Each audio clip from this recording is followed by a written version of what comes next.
but I have to talk.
Council members joining by WebEx, are you able to hear us?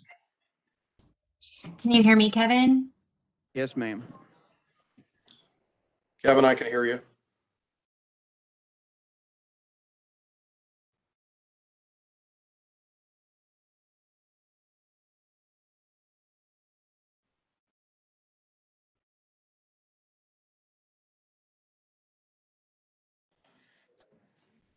Good evening.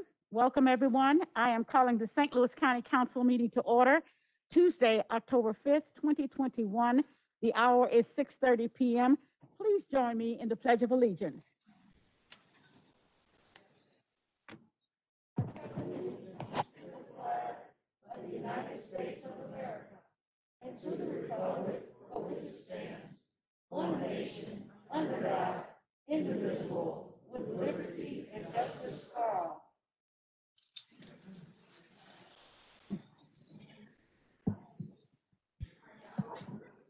Madam Clerk, please call the roll. Councilmember Days. Here. Councilmember Dunaway. Present. Councilmember Fitch.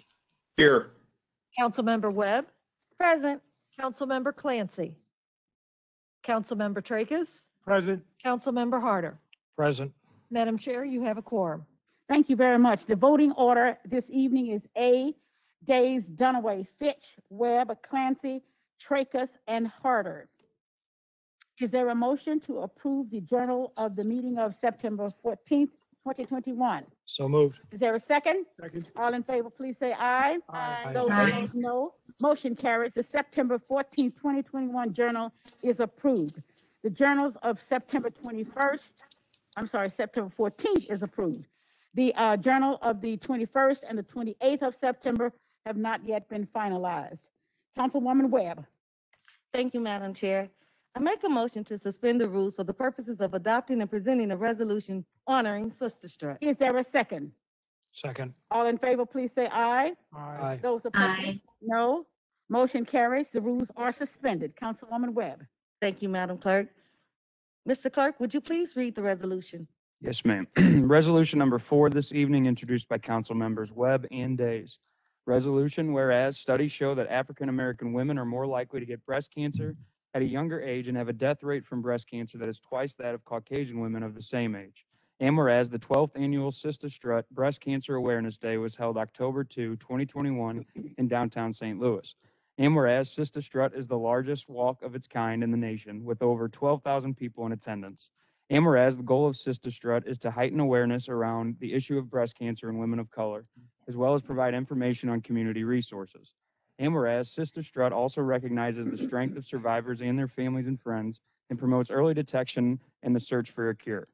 And whereas all the contributions raised for the excellent charity Sister Strut supports remain in the St. Louis area and benefit local women.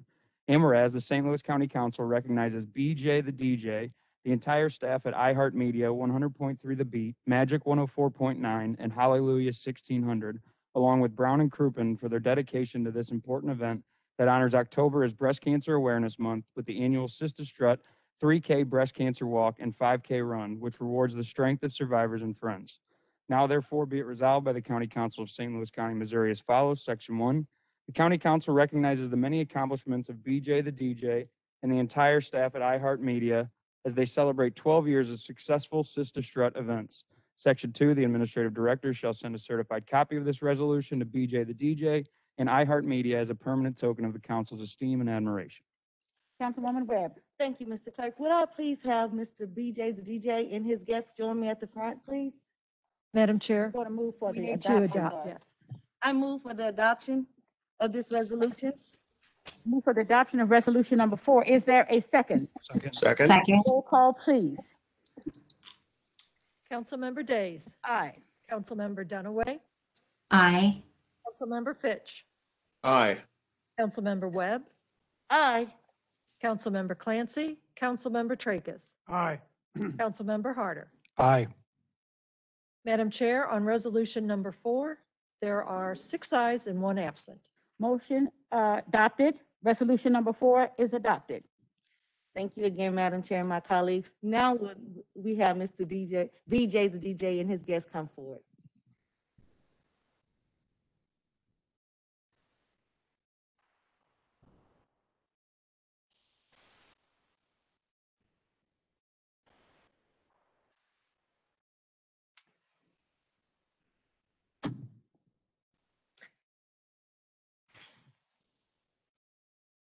BJ, you all hear me?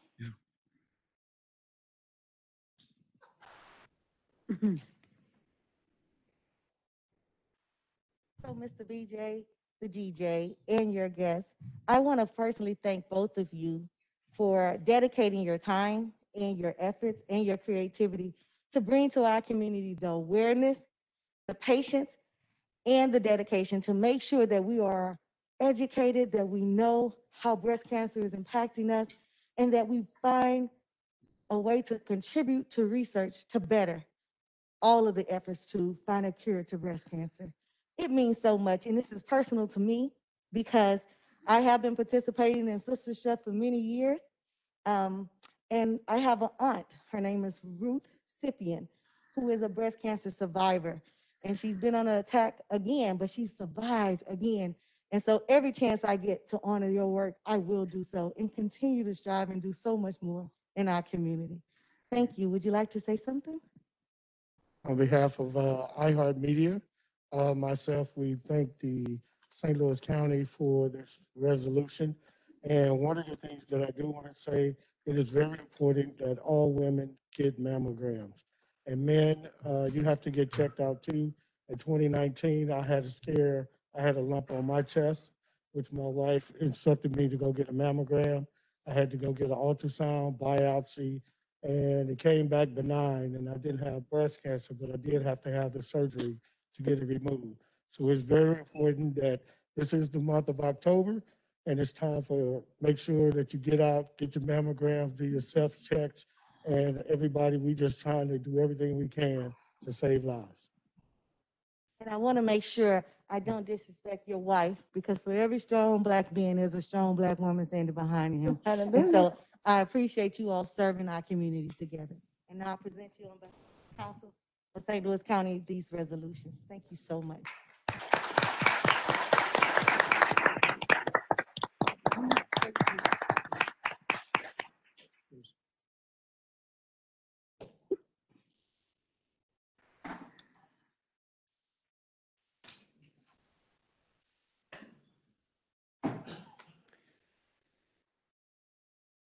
We have no bid openings this evening, so we will move to communications. Madam Chair, we have no tax compromises this evening, so we will move to zoning matters. Under zoning matters, item number 1, 5th District. Receive and file. So ordered. Item number 2. One moment, Madam Chair.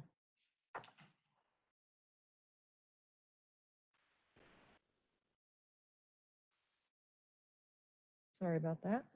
Item number 2, 6th District. Receive and file, please. So ordered. Item number 3, 6th District. Receive, file, and the county councilor be instructed to prepare the appropriate legislation. So ordered. Moving on to other communications. Item number 1.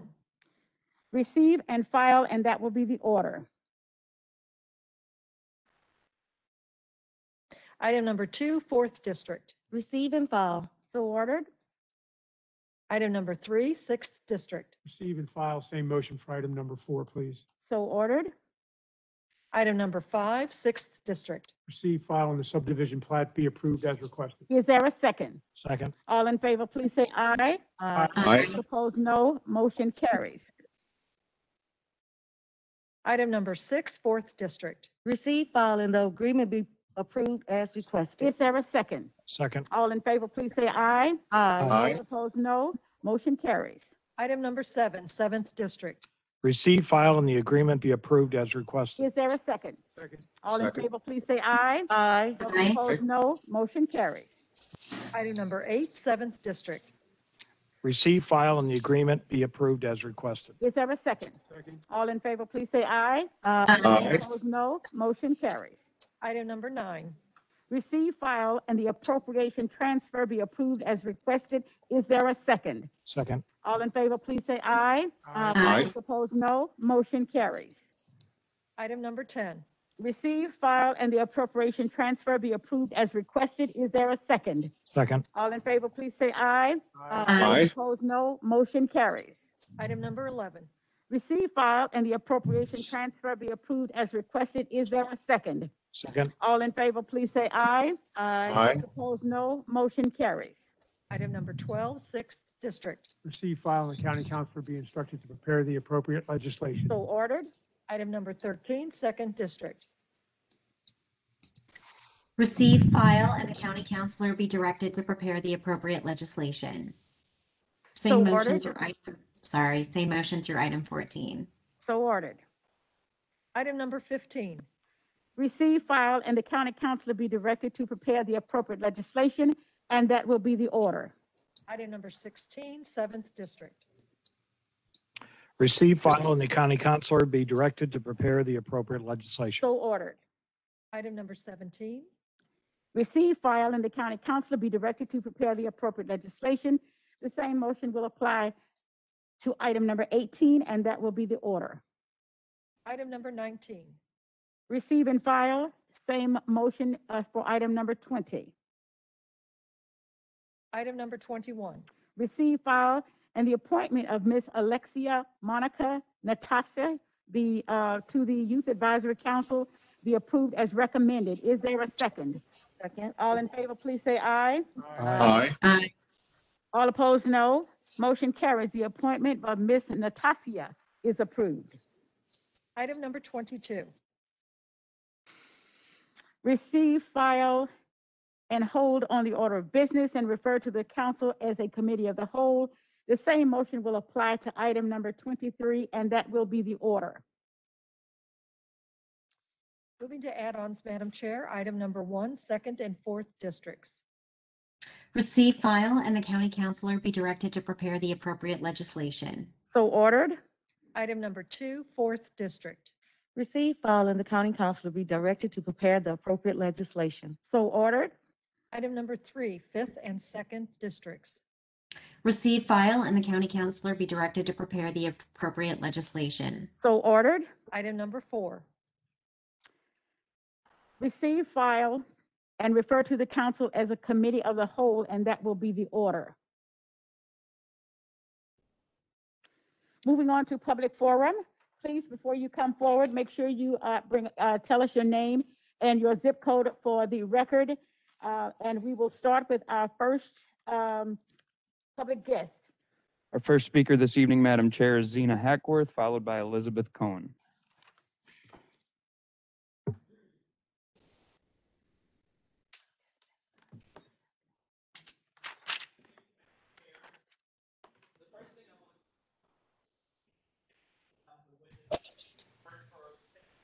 Madam Chair, we cannot hear her. Okay, is it on? Is the green light on? Hello, it just came on. Can you, Okay. can you restart the We clock, can. please? Because this just came on. Yes, ma'am. Thank you. Thank you, Madam Chair. The first thing I want to talk about is safety and the safety of the women who work for St. Louis County. I have a genuine concern for the safety of the women who work for St. Louis County that walk to their cars alone at night to almost a deserted parking lot with absolutely no security. Last week, we were out on the parking lot. My husband and I were talking to some people, and we actually were there for quite some time. And just about everyone else was gone. And there were women walking out one by one with intervals of 5 or 10 minutes all by themselves. I don't want anything to happen to these women, and I surely hope that you don't want anything to happen to them as well. So I would ask the county council to please address this, because these women should not be on this parking lot by themselves, because you never know who's out on the parking lot. So the next thing I would like to address is mask mandates and Sam Page. As of this moment, I don't want to talk too quickly and say that he's a tyrant or that he's a hypocrite or say that Sam Page is full of hot air yet. We all know that Sam Page recently attended a public event with a large crowd and no social distancing. There are several photos of Sam Page attending this event without wearing a mask. He was neither eating or drinking or social distancing while he was maskless. My guess is that this is for one of two reasons. Either Sam Page has finally realized that the freedoms and liberties afforded to us in the Constitution applies to everyone and that he was wrong about mandates, or he really is a dictatorial tyrant, as in the rules apply for thee and not for me. If the latter is the case, I urge every voter in St. Louis County to please sign the petition to recall Sam Page. You can go to recallsampage.org, recallsampage.org, recallsampage.org. Repeat after me or with me, recallsampage.org. One more time, really loudly, say it like you mean it. Recallsampage.org. Thank you, Madam Chair. Thank you, Ms. Hackworth. Our next speaker is Elizabeth Cohen, followed by William Hermanson.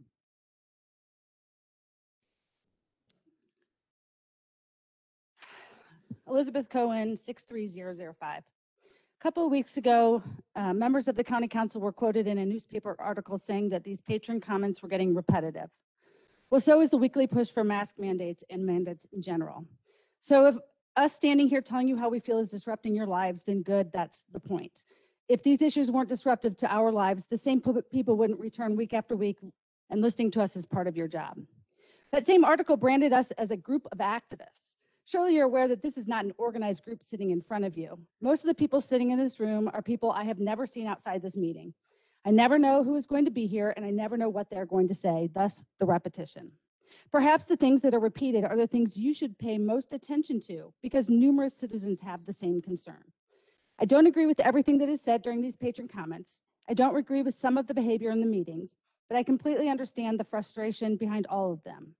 And although I agree that comments should stay as respectful as possible, for over a year now, I've listened to Councilwoman Dunaway and Councilwoman Clancy say horrible things about the people who disagree with them in speeches that are much more than 3 minutes long. To this point, I'm honestly amazed at the ability for so many of us to stay respectful at all during your comments. I've also heard these citizens being called a vocal minority. However, our comments represent more than just the small number of people sitting before you. I'm sure everyone here has people they know that and love that feel the same way.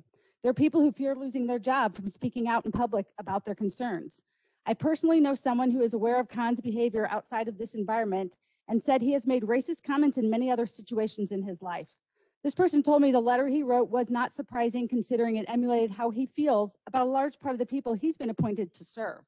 That is why he needs to be replaced. There are people who can't be here because of time constraints. You see, we actually have to be here in person to be heard, unlike two of the council members and the county executive who typically do not show up.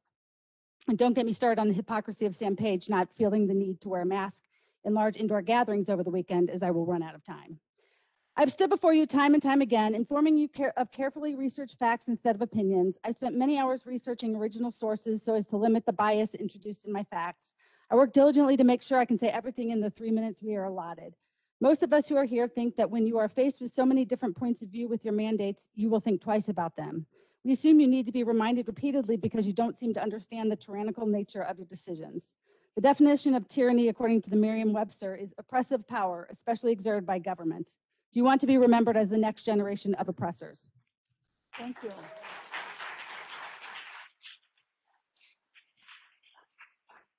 Our next speaker is William Hermanson, followed by Richard Balducci.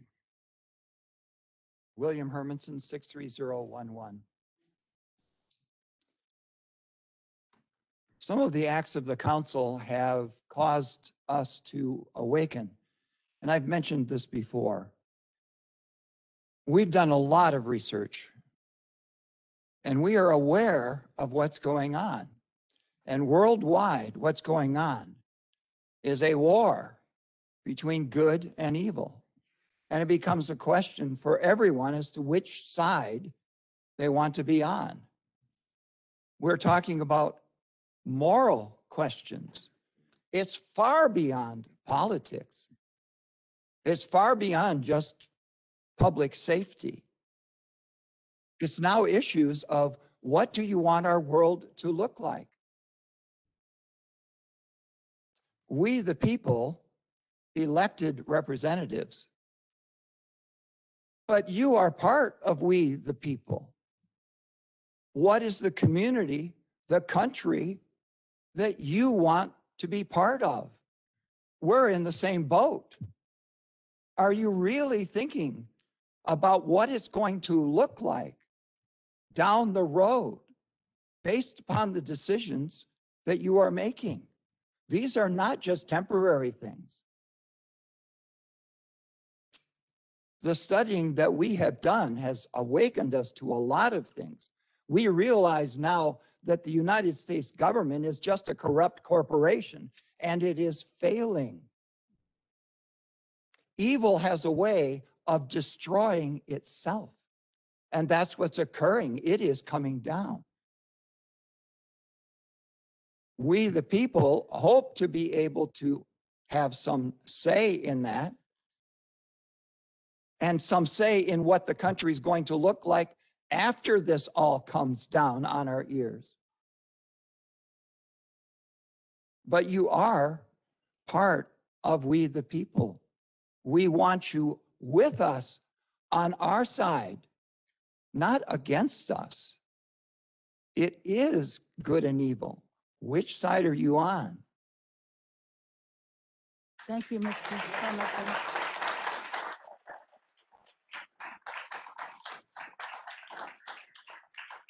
Our next speaker is Richard Balducci, followed by Renee Artman.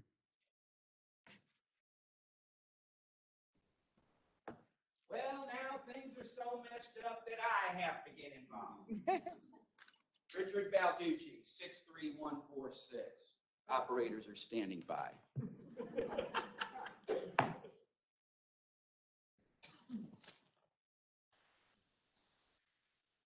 Pass these out, would you, my darling? Make sure everybody sees those.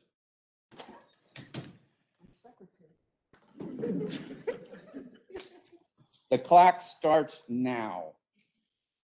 Considering that the light blue face masks contain asbestos and microscopic black parasitic nanoworms, considering that the nasopharyngeal nasal swab used in the PCR test and the antigen test contains ethylene oxide, considering that the genocide jabs contain graphene oxide and so much more, considering that in the witch's gematria, the words vaccination adds up to the number 666, and considering that the words a COVID vaccine adds up to the number 666, and considering that COVID-19 is a 6666 occult signature, as DC equals 600, VI equals 6,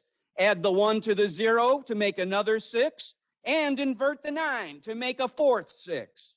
And considering in simple gematria that the word coronavirus breaks down as Corona adds up to 66.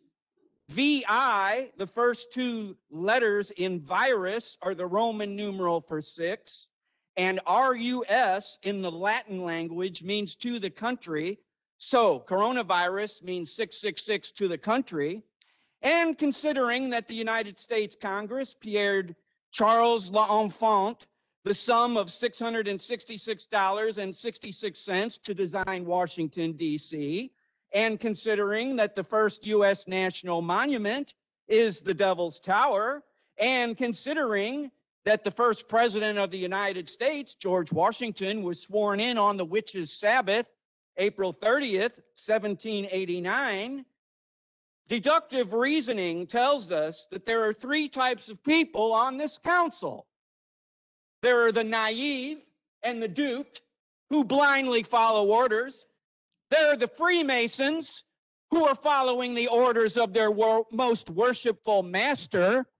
And there are the Satanists. Which ones are you? We, the people, will be watching and deciding.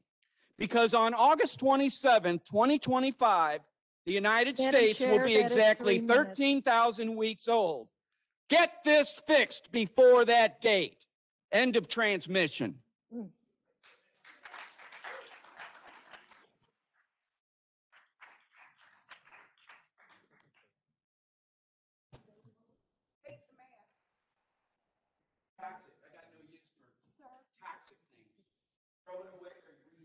Just leave that, Renee. Go ahead.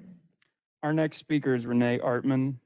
Thank you, ma'am, followed by Joel Harrell. Renee Artman, 63026. Again, I'm here to talk about county redistricting. We've gotten a letter from Cora Wather Faith, or whatever her name is. The commissioner is asking to have a commissioner replaced. This commissioner in question is not in violation of the charter. He is a member of the special school district board, but that board is publicly not elected by the voters. 22 school districts comprise a board that appoints members to the special school district board. Can't talk. The charter states no elected official. There was no election held for this public to elect special school board members. Sam Page had 2 choices whose names were submitted. Why did he not vet the 2 choices? Was this intentionally? In regards to the commissioner in question, I would like to think it would be important to retain him as commissioner because besides him, Mr. Bowen, he is the only other Black man on the member of this commission. Mr. Bowen should understand the importance of keeping him because after all, he is the president of the St. Louis chapter of the NAACP, and we need to have his input that he can give as a North County Council district. His opinion is priceless. County executive had quite a weekend. In a fundraising letter that was sent out for him, it was suggested that prosecuting attorney Wesley Bell is considering file legal action to remove this commissioner. First of all, I was surprised to hear a prosecuting attorney would file criminal charges on that matter, as he hasn't been filing much of anything lately. At the end of the letter, it states that this matter is not political. Too bad Mr. Executive isn't here because you made it political. You made this political by putting that in a fundraising letter. You made it so, not me, not anyone else. You did. And one more thought. Mr. Page, Saturday evening, you attended a gala in the city. There was no social distancing, no mask. There is no reason that you can't be here in person in this chamber with all of us. You sit 6 feet away from us. You need to come back to the county council. Hello. You need to come back to the county council meeting. Welcome. Thank you very much.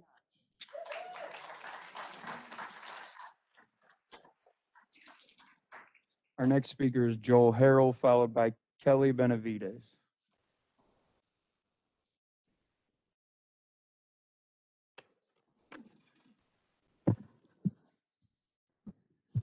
Good evening. Joel Harrell, 63123. Tomorrow marks the 5th year since the loss of Officer Blake Snyder, DSN 4153. And I just wanted to, no, I'm sorry. Tomorrow marks 5 years since the loss of Officer Blake Snyder, DSM 4153. And I just wanted to say that he's missed. And second, I asked the council to rescind or amend Bill 228 to test all employees every 14 days instead of just the unvaccinated. We need to know everyone who spreads COVID, regardless of vaccination status. I ask that the council keep investigating the county executive's violation of county charter by working 2 jobs.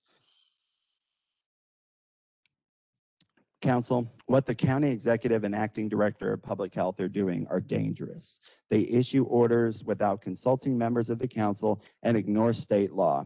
This gives people the assumption that whatever the health department says can't be trusted. Other outbreaks of stuff like Giardia and hepatitis will go ignored. And yesterday, the county executive talked on the news about a report that was to be released yesterday regarding death rates. I haven't read it yet. And the county executive talked about the 3rd leading cause of death being COVID. I hope it answers how many died with comorbidities, how many died because they couldn't have a potentially life-saving cancer operation like breast cancer, how many couldn't take living anymore and committed suicide, how many overdosed, how many at the hands of others. Numbers tell a story, and I hope this isn't a situation where the cure is worse than the disease. And I'm starting to see new officer rotation. I hope that that's just a shift rotation and not showing that there's lots of turnover. And thank you for letting me speak. Thank you so much.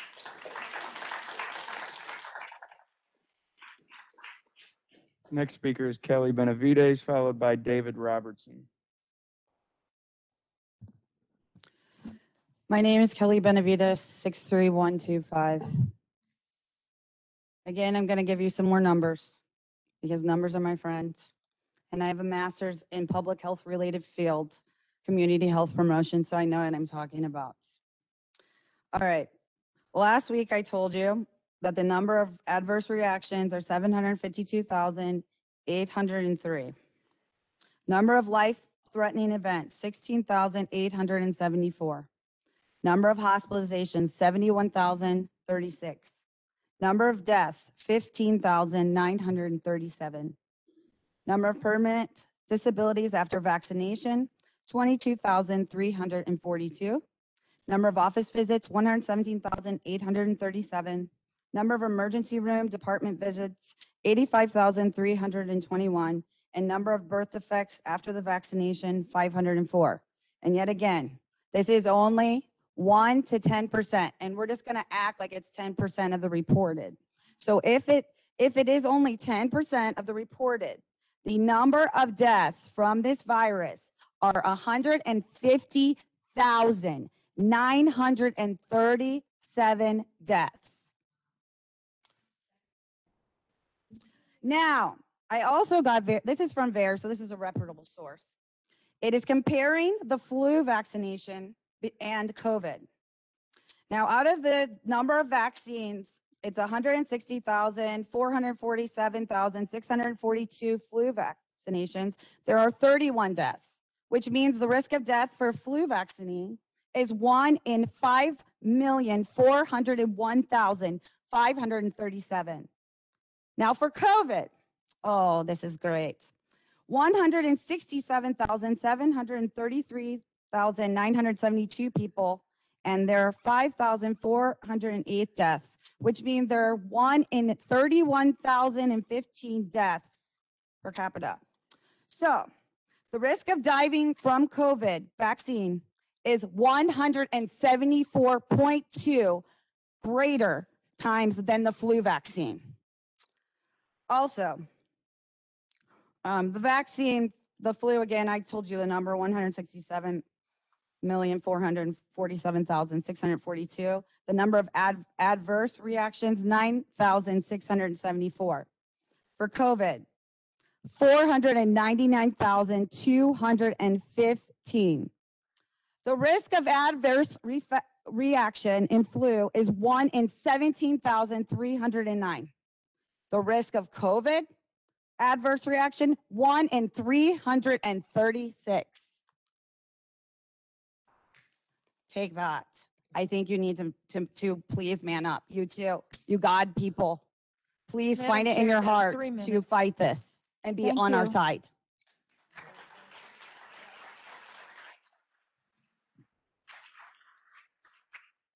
Our next speaker is David Robertson, followed by Mark Passau. Dave Robertson, 63105. Over the last few months, this chamber has heard many speeches showing how mask mandates and vaccine mandates are unconstitutional and in violation of state laws. We have heard how the COVID-19 statistics and vaccine statistics, as we just heard, do not support mask and vaccine mandates. Courageous, patriotic people have taken time out of their schedule to show up at these Tuesday meetings to fight back against medical tyranny. Perhaps our young masked friend and his cronies from the St. Louis Dispatch should spend more time actually reading the Constitution and reporting on the courage of these speakers and less time recording their names and zip codes in an effort to intimidate them. Today, I will make 3 simple logical arguments that show the absurdity and hypocrisy of the position of those advocating for mask and vaccine mandates. Let me be clear, these arguments are in addition to all that has already been said about the unconstitutionality of mask and vaccine mandates and the death rate of the vaccine itself. I'm sure many in the audience are already aware of what I will share, but it's worthwhile laying it out for the record. Point number 1, either the vaccine is effective or it isn't. If it is effective and you have been vaccinated, why do you care whether someone else is not vaccinated?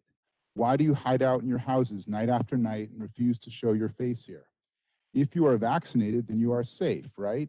On the other hand, if the vaccine is not effective, then why are you forcing people to take a vaccine that is not effective? Either way, you're at a logical dead end. Point number 2, every Tuesday, 100 to 200 people show up at these meetings and cram themselves into a relatively small, windowless space. Most of these people are unmasked and unvaccinated. If this pandemic is so deadly and infectious, don't you find it curious that there haven't been any outbreaks from these meetings? The unvaccinated and unmasked should be dropping like flies, right? And yet every Tuesday, here we are again, many of the same people showing up night after night. Our consistent presence here is a direct refutation to what you say in favor of mask and vaccine mandates. Point number 3, you say you wish to represent your constituency. I have been to 6 of these meetings. In that time, I have heard approximately 200 speeches against mask and vaccine mandates and 1 speech in favor. Even the most casual observer would have to admit that's a lopsided tally. Your constituency is clearly telling you something. You claim to represent your constituents, yet you ignore what your constituents are telling you. These points I'm making are not complicated and do not require a PhD in logic to understand. As Shakespeare says, it is as clear as the summer sun. This shows that what you are doing has nothing to do with healthcare and everything to do with exercising tyrannical power and attacking our God-given constitutional rights. Thank you for the chance to speak. Thank you, sir.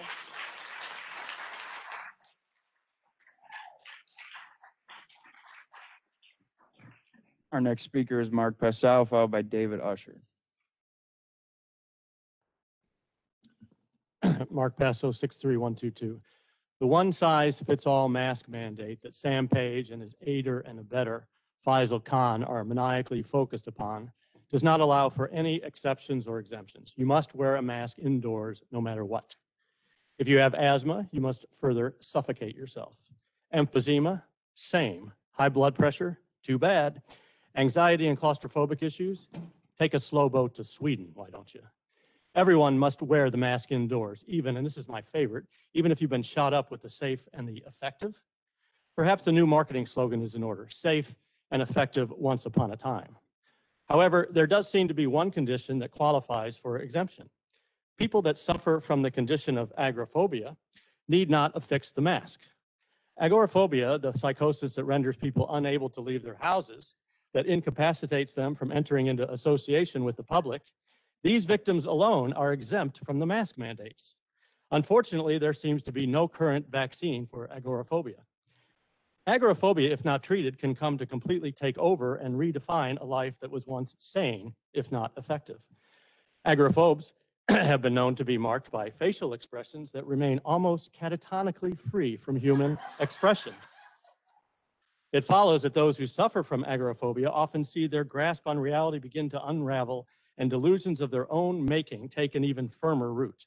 Mumblings that contradict yesterday's mumblings, mumblings that make little sense, mumblings that are embarrassingly self-referential, eschewing common sense and free of logic. These become the new reality for the agoraphobe. A fanatic impulse to order things outside so that the agoraphobe may come to be a little less frightened in his own skin begins to corrode sane apprehensions of reality. Comforting mantras are developed in order to create safe and effective zones within the consciousness of the agoraphobe. Agoraphobia has also been known to produce variants, although they have yet to be alphabetized in any meaningfully Greek way. For instance, there is the hypochondriac variant, which is in its most acute form may come to see common services as germ-laden death traps and the air itself as a mortal toxin panted out by the Grim Reaper. Spouses must stand away in precise distance, and even the family dog is viewed with suspicion and therefore vaccinated repeatedly until it can come to wag its tail in a more safe and effective manner. The Founding Fathers were known to be fierce anti-agoraphobes. They did not hide in their home waiting for the air to be free from contaminants that no one but them could see. They came out insisting on their liberation from wacky and demented tyrants. They risked everything. They may not have been safe, but they were effective.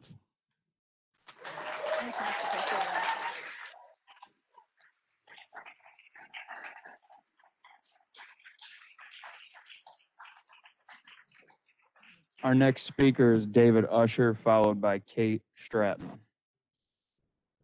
Thank you. Tonight I have with me on my speakerphone is Dr. Knut Witkowski. This is going to be the first real epidemiological testimony that this council has heard. This is the foundation for everything that we're going to be doing from here on out. And at any rate, so I'd introduce Dr. Knut Witkowski.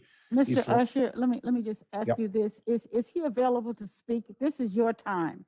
We'd really like for you to speak if Okay, it's please stop the possible to do clock. that. Please stop the clock. Ma'am, I have given this phone number to everybody on the council and nobody has called him.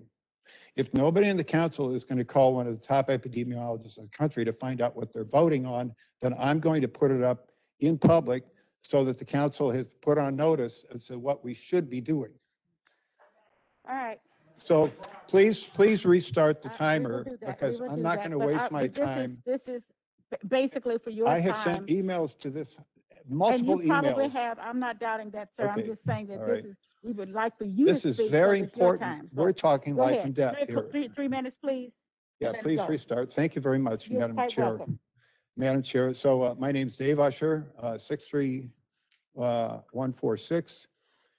Introducing Dr. Knut Witkowski. He's former head of biostatistics and I don't have my notes, at the Rockefeller University. He can correct me as he wishes.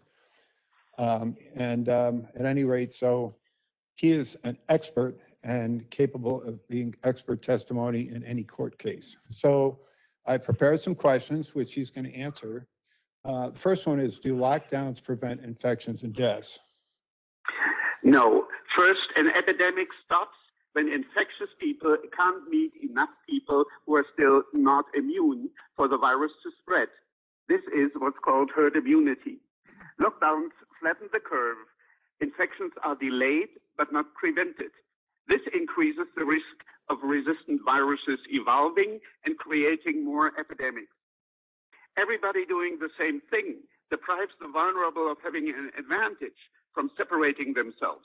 The virus spreads as much among them as among everybody else. Hence, more of them get infected, and because they are more likely to die, more people die. Over. Thank you, Knut. Or Dr. Rutkowski, my apologies. Do we have epidemiological evidence that the current vaccines are reducing infection or death from Delta or other variants in circulation today in the United States? Not really. During this wave, more people are dying than in early 2020 when nobody was vaccinated. Most deaths are among the elderly. Currently, 94% of the 65-year-old people had at least one jab, and many have natural immunity from infection. A level of immunity that high would be enough to stop measles. Next question. Over. Is there any reason for vaccine mandates by governments or businesses? It depends. First, children and young adults don't routinely mix with the most vulnerable. To protect them, healthcare workers should be vaccinated unless they have recovered or are tested daily. There's no evidence that children should be vaccinated, and healthy adults also don't need to be vaccinated. Thank you. If vaccines do not work, what should St. Louis County do about COVID? The most important strategy is to reduce death by reducing obesity, diabetes, and other comorbidities. This could be done through nutritional interventions like intermittent fasting or nutritional supplements that mimic it, unlike vaccines that would work for all viruses. Now, is this with the health department? Should they be doing this or what? They should protect the vulnerable and assist them with self-isolation. Healthcare workers should be vaccinated unless they have recovered or get tested daily, and others should be offered vaccination Madam Chair, and, more that's 3 importantly, minutes. interventions to reduce comorbidities. Okay, thank you, Knut. Our time's up. Thank you for joining us, and Thank you, thank Mr. the Usher. council. And I do encourage you, I'll send his phone number. Any questions, call him. Thank you. Our next speaker is Kate Stratton.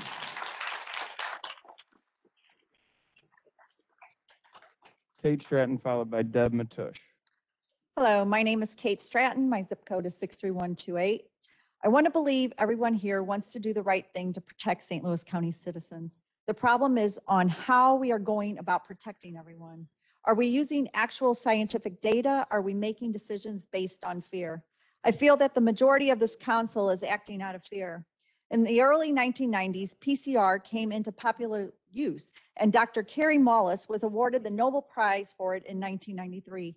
PCR, simply put, is a thermal cycling method used to make up billions of copies of a specific DNA sample, making it large enough to study. PCR is an indispensable technique with a broad variety of applications, including biomedical research and criminal forensics. According to Dr. Mullis, though, himself, PCR cannot be totally and should never be used as a tool in the diagnosis of infectious diseases. It looks like every decision that is being made is based on a PCR test that does not work, or else why would the CDC, after December 31st, 2021, withdraw the request to the FDA for emergency use authorization of the CDC 2019 novel coronavirus real-time PCR diagnostic panel?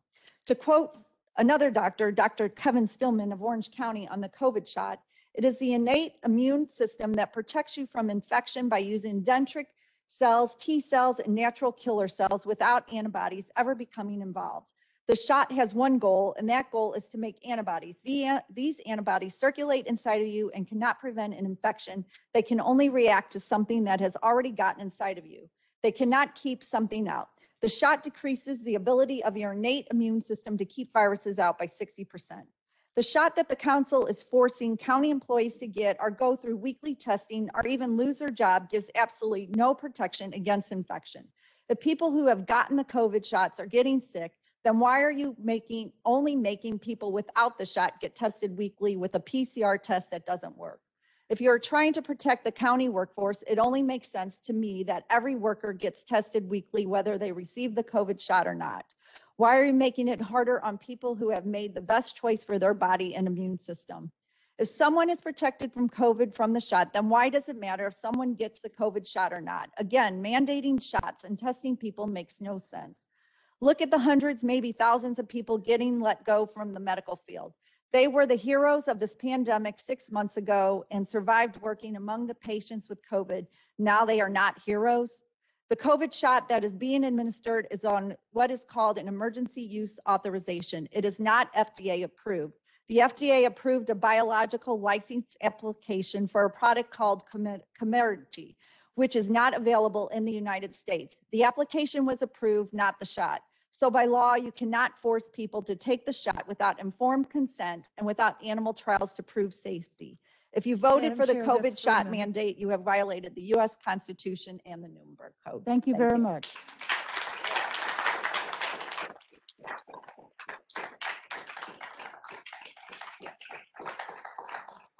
Next speaker is Deb Matush, followed by Paula Coughlin.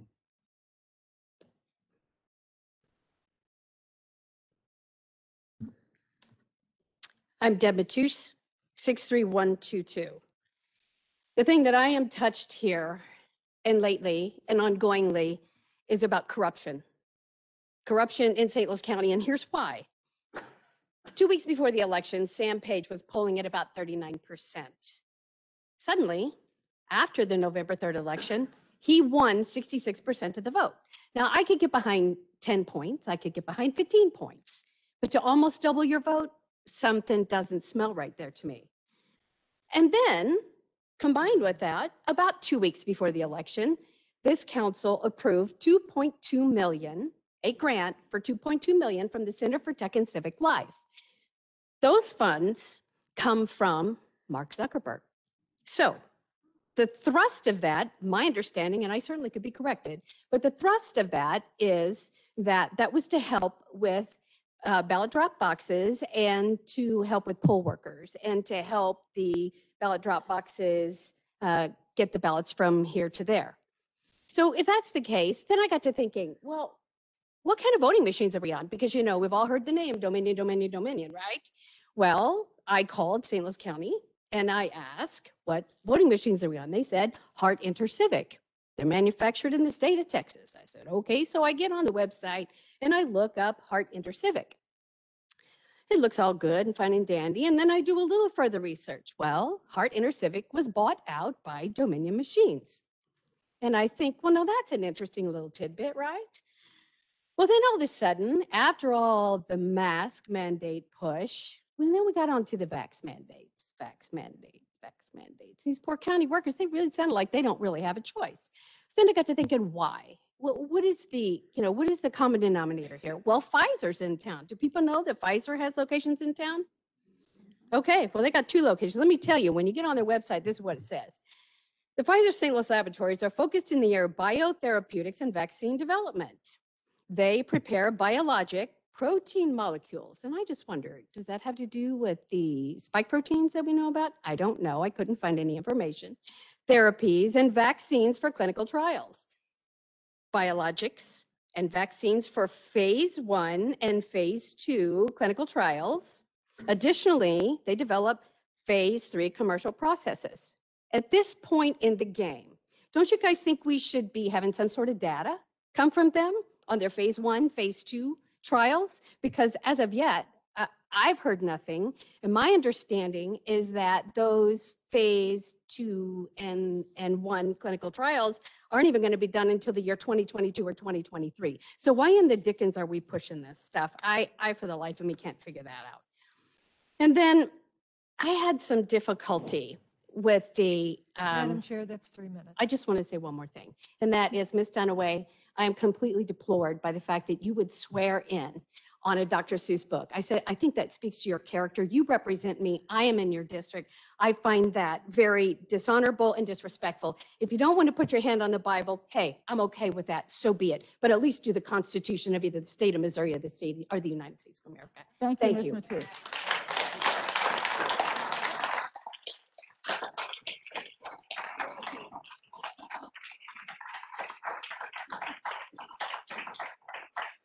Next speaker is Paula Coughlin, followed by Austin Connor.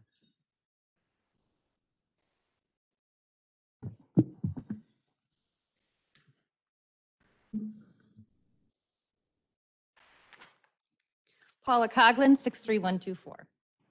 Let me start by thanking those on this council that have continued to fight for freedom, truth, and personal responsibility throughout this pandemic. You know who I'm talking about. And although I'll be speaking in the collective tonight, I think it will be clear who I'm talking to primarily. And it's mostly the people that can't bother to be here in person.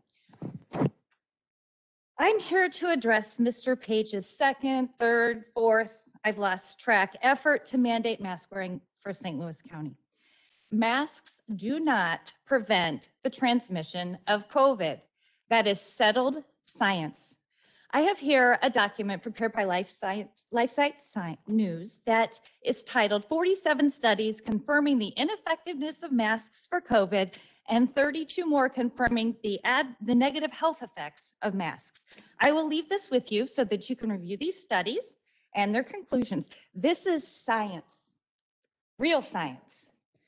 I understand Dr. Khan has requested the opportunity to present you with, open quote, reasons why face coverings are still effective and necessary, close quote, so he can craft a public order.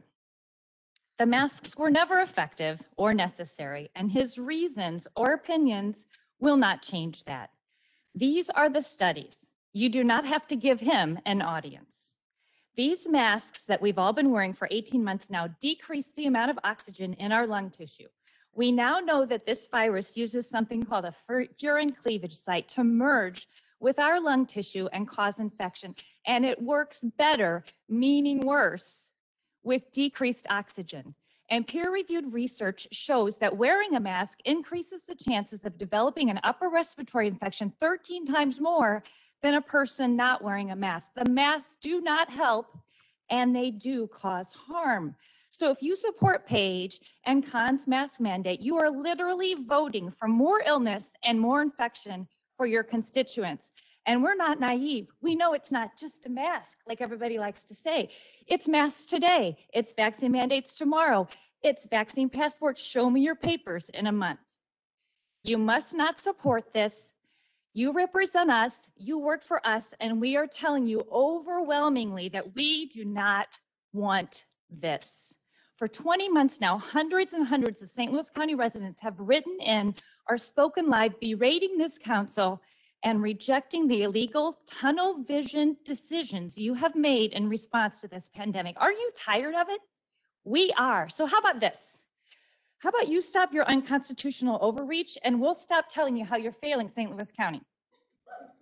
Get off of my face. Get away from my Madam body. Chair, that's 3 minutes. Get off of my kids' faces. Get out of my workplace. Leave my stores, my gyms, my banks alone, and get out of our schools. You have no authority to mandate anything, and Attorney General Schmidt will prove that to you in court again.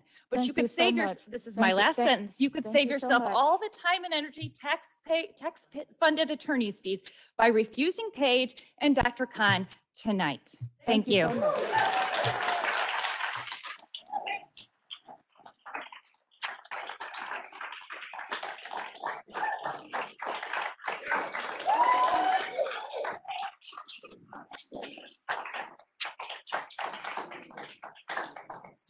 Next speaker is Austin Connor, followed by Julie Sanders.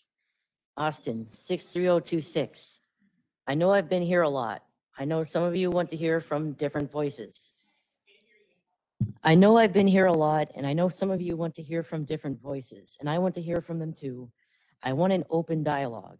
I don't mind having an engaging and respectful conversation with people who don't see eye to eye with me. I have friends who are more right than me. I have friends more left than me. They don't know I do this. But we can talk about different issues and still be friends. I don't agree with everything folks say here, but it's important that we can come here to a public forum and say it. This is not vaccinated versus unvaccinated. This is not left versus right. Things are super polarized. Federal agencies are being weaponized against people for political reasons. The FBI is being mobilized to respond to parents at school boards. It wouldn't be too much of a stretch for them to apply the same to public forums like this. The vast majority of these people have been peaceful. These are concerned citizens. If people are physically violent and making threats, by all means arrest them, but that is what the police are for. Let me put it this way. A public forum is important. This is a government building. You hold government offices. Our taxes pay for this. There must be some form of representation. Likewise, public schools are operated by the government. If parents have no say in how their children are educated, if parents are barred or intimidated from the public forum, this is taxation without representation. I don't have kids, so I don't go to board meetings. But I get upset when my 10-year-old niece comes home crying because she doesn't know what her orientation is. This is not education, this is confusion. LGBT youth will eventually figure things out for themselves, and if they reach out for help, there are programs like the Trevor Project. They can make major decisions for themselves as adults. This comes from a place of personal experience. When you teach complex concepts like gender, attraction, and racism to kids without the consent of parents, the parents are going to be frustrated. This does not make them domestic terrorists.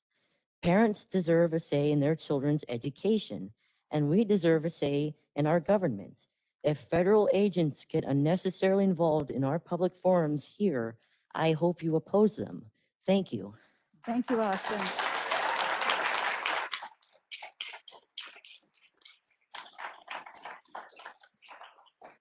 Next speaker is Julie Sanders, followed by Yehuda Greenblatt. Julie Sanders, 63011.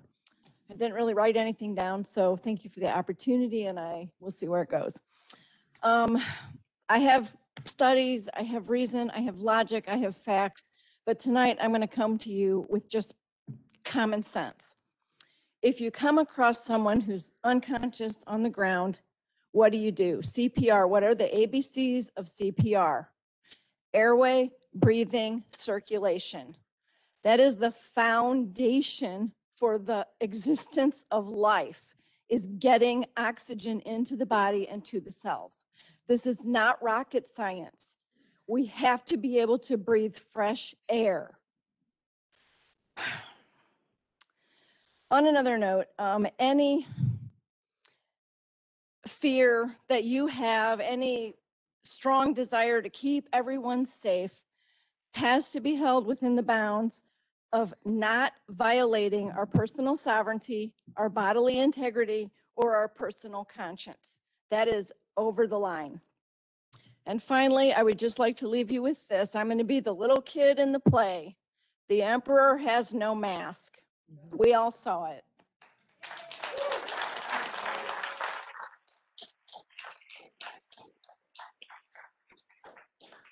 Next speaker is Yehuda Greenblatt, followed by Jake Kinzinger. Hi. I'm not going to speak to the county members, the council members, because if you haven't figured out by now, or anyone, I mean, no one has figured out by now the hypocrisy and the contradictions of how nothing makes sense anymore. So the only reason why you will not be seeing the truth is because either you're corrupted by my money or power, or you're just so naive that you've lost your ability to think.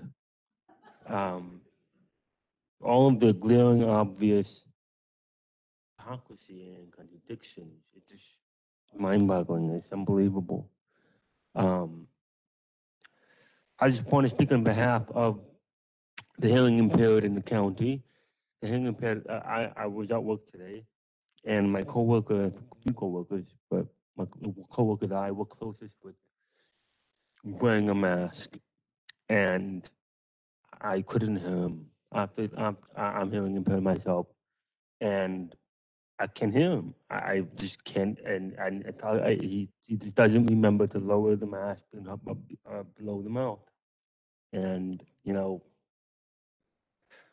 the many deaf people in the county, the deaf community in the county is pretty significant compared to many other. I mean, the deaf schools here, there's a significant presence of the hearing impaired and deaf people in the county. And, what about the deaf people in the county who can't even talk. They sign language. But have you ever heard from them? If they come here, they would not be able to speak because they only, they have a hard time communicating.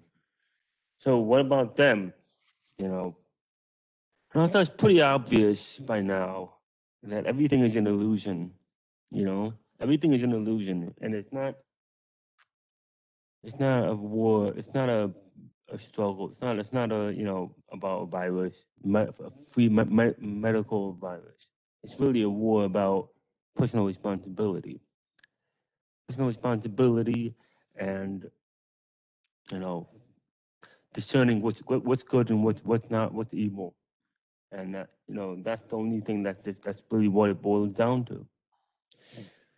So if you tolerate evil, if you tolerate it, even if you don't do it, that's just as same as evil itself.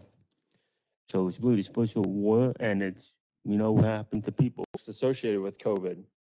I think small business owners have experienced enough pain and loss of revenue from your lockdowns and mask mandates. Enough is enough. You do realize that St. Charles County has been wide open for 12 plus months now, right? In the peak of mask mandates in St. Louis County, like many of your constituents, I simply took my dollars I was spending in St. Louis County and spent them across the river in St. Charles County, where I was and still am able to engage in fitness, dining, and various other leisure activities indoors and mask-free. Unlike Sam Page, I believe that all legitimate businesses are essential, as well as all places of worship. It's disgusting what you all have done to cripple and in many cases completely dissolve small businesses in our community. Walmart never had to close its doors, but my church wasn't allowed to gather in person for 3+ months. Give me a break. So why do masks work? So why don't masks work on the general public? For one, if you read the fine print on most consumer masks, you'll see something along the line of not intended for medical purpose and has not been tested to reduce the transmission of disease. Masks can work well when they are fully sealed, properly fitted, changed often, and have a filter designed for virus-sized particles. This represents none of the common masks available on the consumer market. An example, the crappy blue cloth masks, making universal masking much more of a confidence trick than a medical solution. The push for universal use of unscientific face coverings is closer to medical superstition than it is to science. But many powerful institutions have too much political capital invested in the mass narrative at this point, so the dogma is perpetuated. The narrative goes something like, if cases go down, it's because masks succeeded. If cases go up, it's because masks succeeded in preventing more cases. The narrative simply assumes rather than proves that masks work, despite overwhelming scientific evidence to the contrary. If you've driven anywhere in America recently, you've come across that one guy or girl alone in their car driving along with a face mask on. What could their rationale possibly be?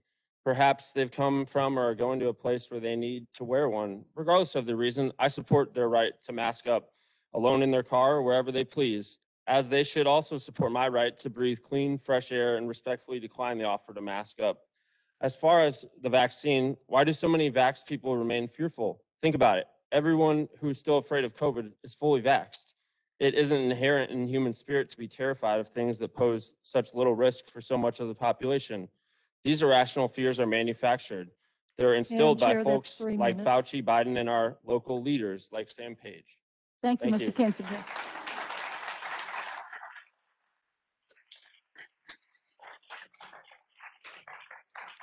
Next speaker is Sean Hoag, followed by Kim Landgraf.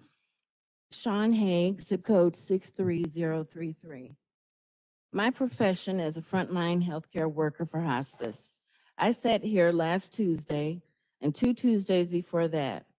What I've witnessed have truly been disappointing, inhumane treatment for life, and just downright disgusting, to say the least. I don't have to call names. You know who you are. You've been put in place to uphold the rights of the people. That's not happening here. You pledge of allegiance every Tuesday with your right hand over your heart, insulting the millions of men and women who have lost and gave their lives for freedoms, liberties, and justice for all. So the next time you place your hand over your heart, I want you to think about it. We will not mask up. We will not bend down for cocktail shots. Hospitals, nursing homes, and other medical settings will feel the impact. Not because you're forcing us to take the COVID shot. We are the people. We are the heroes still. We have decided to fight because it is our constitutional, God-given right. Thank you.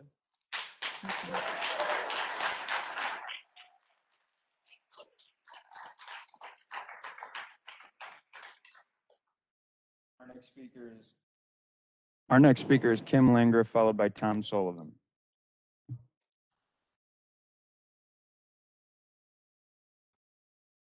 In lieu of a speech tonight, I decided to write a poem.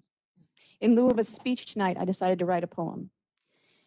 Here sits a county council who forgot they work for the people. They stole our God-given freedoms in order to control us like sheeple. Masks don't stop a virus, that's a fact and not fiction. Mandates only serve to feed their power-hungry addiction. Some members are honest, some members are not, but it's just a matter of time before we refill their slot. The people have awakened, and we are much the wiser. We know that King Page is merely a puppet for Soros and Pfizer. But money is a great motivator and has revealed true character throughout the ages. Now we clearly see who sacrificed people for wages. The corruption in this world is really quite dire. You'd know a lot more if you'd been watching the High Wire. Lisa and Kelly, as you text back and forth, praising the virtues of socialism, realize your new iPhones were obtained through the blessings of capitalism. Your socialist cries of a climate catastrophe are really overstepping.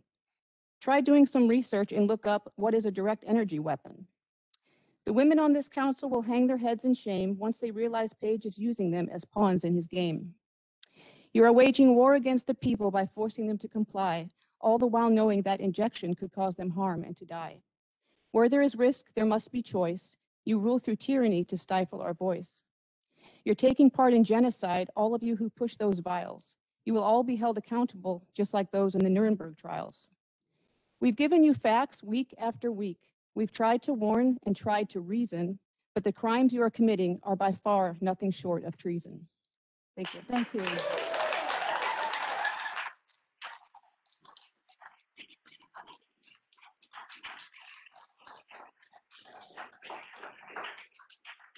Our final speaker this evening, Madam Chair, is Tom Sullivan.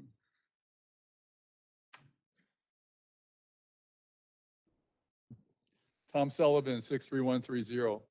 I have several things to mention. I attended the Revenue and Personnel Committee meeting last week having to do with the Securus contract. It was a good example of the kind of oversight the council should have in several different areas, but has been lacking. On tonight's agenda, sub-bill number 1 for Bill 75 is to change building regulations to require electric vehicle charging stations. The bill sponsor is listed as Councilmember Dunaway, but it seems the real sponsor is Ameren. It was mentioned at the last meeting that Ameren lobbyists were pushing the bill. Perhaps Ms. Dunaway can explain how it came about. Also, the councilwoman works or used to work for the Brian Cave Law Firm, which has represented Ameren either directly or through Missouri Industrial Energy Consumers. This is a conflict of interest. Not long ago, I said it would be nice if the nearly $200 million American Rescue money would be spent in a way that county citizens would approve of. I doubt that's going to happen. It's easy to spend money, but the goal is to spend it effectively. The $875,000 vaccine incentive program is certainly questionable. Why the need when the state already has an incentive program?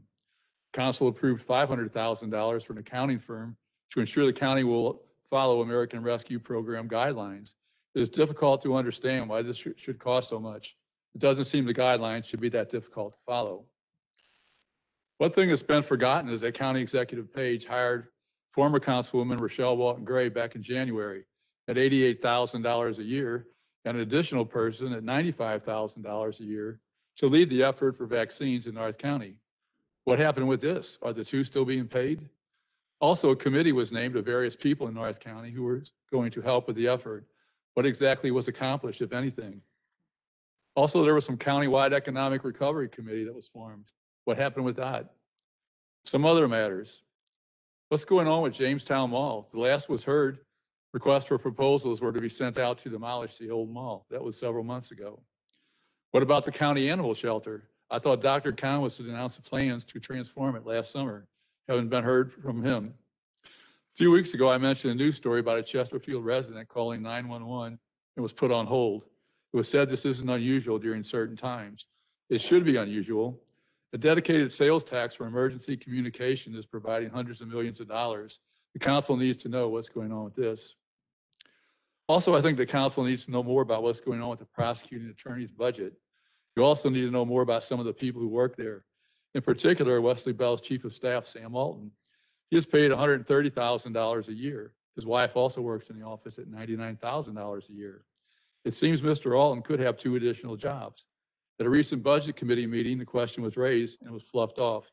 It needs to be answered. Thank you for listening to my comments. Thank you, Mr. Sullivan. Thank you very much, ladies and gentlemen. That ends our public forum. We will now have a report of the county executive. We have, yes, you did arrive too late. We have the 1 hour and it ended at 7:42. We have 1 hour of public comment and that hour has expired. Thank you. I'm not sure what happens out there, ma'am. I'm not sure what happens out there, but we have 1 hour according to our rules for public comment. So let's move on to the county executive's report. Thank you.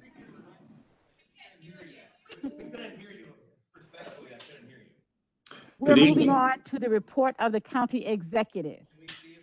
Good evening. Each year, Not this evening. Thank you. Madam Chair. Councilman Tracus. Councilman. Excuse me. Excuse me. Councilman Tracus has the floor. Thank you, Madam Chair. I wasn't going to do this tonight, but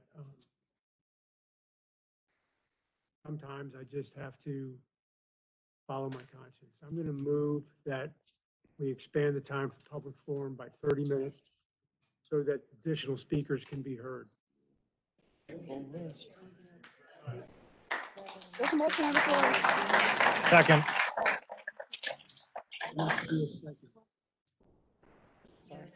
Madam Chair, are we sure Councilwoman Webb. that 30 minutes is going to allow for everyone to speak?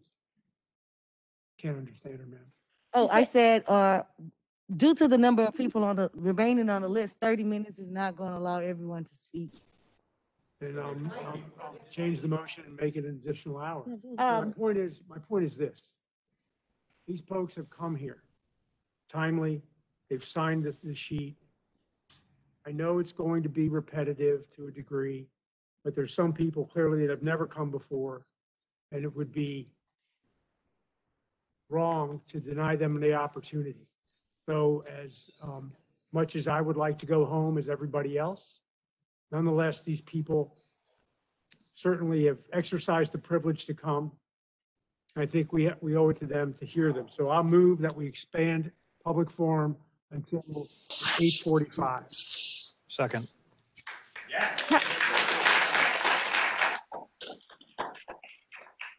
Councilman Tracus and I do understand, and we've had this conversation before.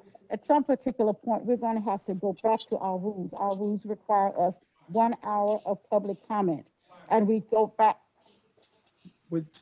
This is the reason why we're not going to extend unless we have some kind of conversation about it, if you don't mind.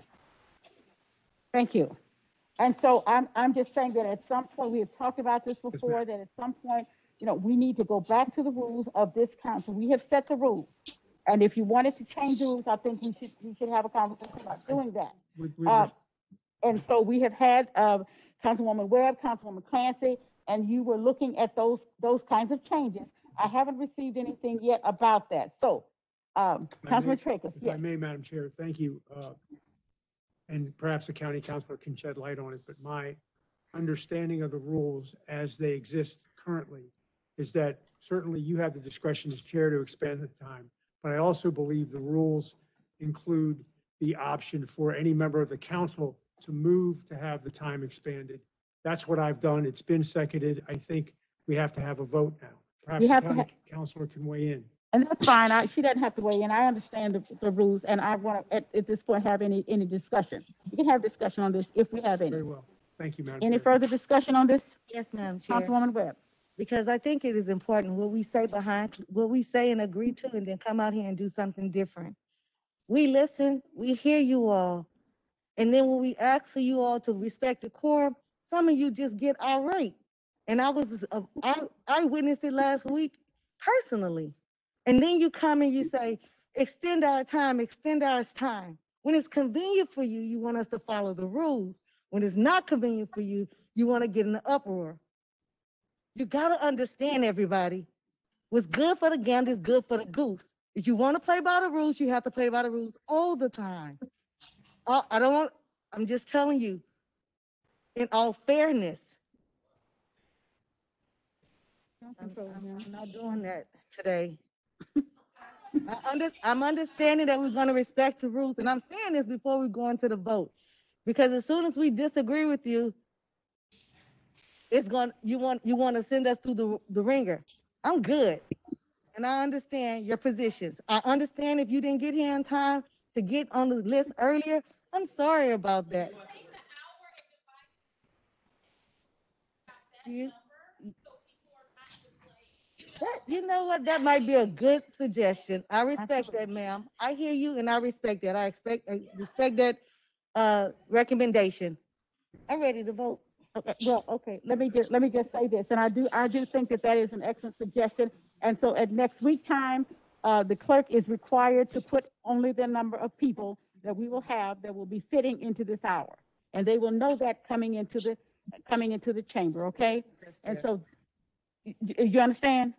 Okay, so and at this particular point, since we did not have this in before, I'm willing to give you that discretion this evening, but I'm just telling you now, from now on, it will be 1 hour of public comment, period. And so I don't think we need to vote on that. I hear your, if we want to vote, we can do that, but at this particular point, because we are where we are, I will yield to that if you will withdraw your motion. I'll withdraw the motion, Madam Chair, but with one more comment. I don't think the suggestion, whether it's limited to 20 speakers or divided by 3 minutes, can be unilaterally imposed. I think the rules have to be changed to provide for that. The rules currently state 60 minutes with the discretion of the chair to expand it, or upon a motion of a member of the council. That could be her discretion. Is that right? County Council? Could be her discretion.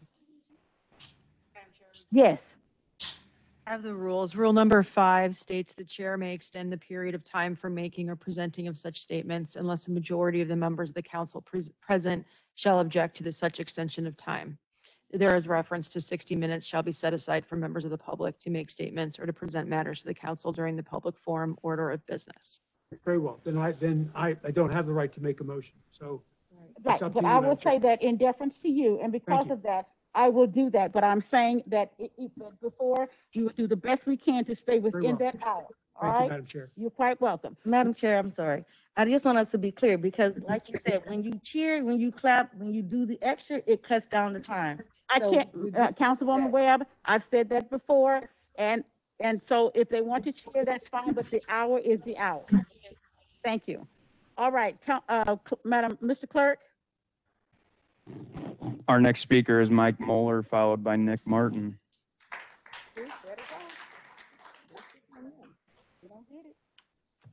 Mike Moeller, followed by who?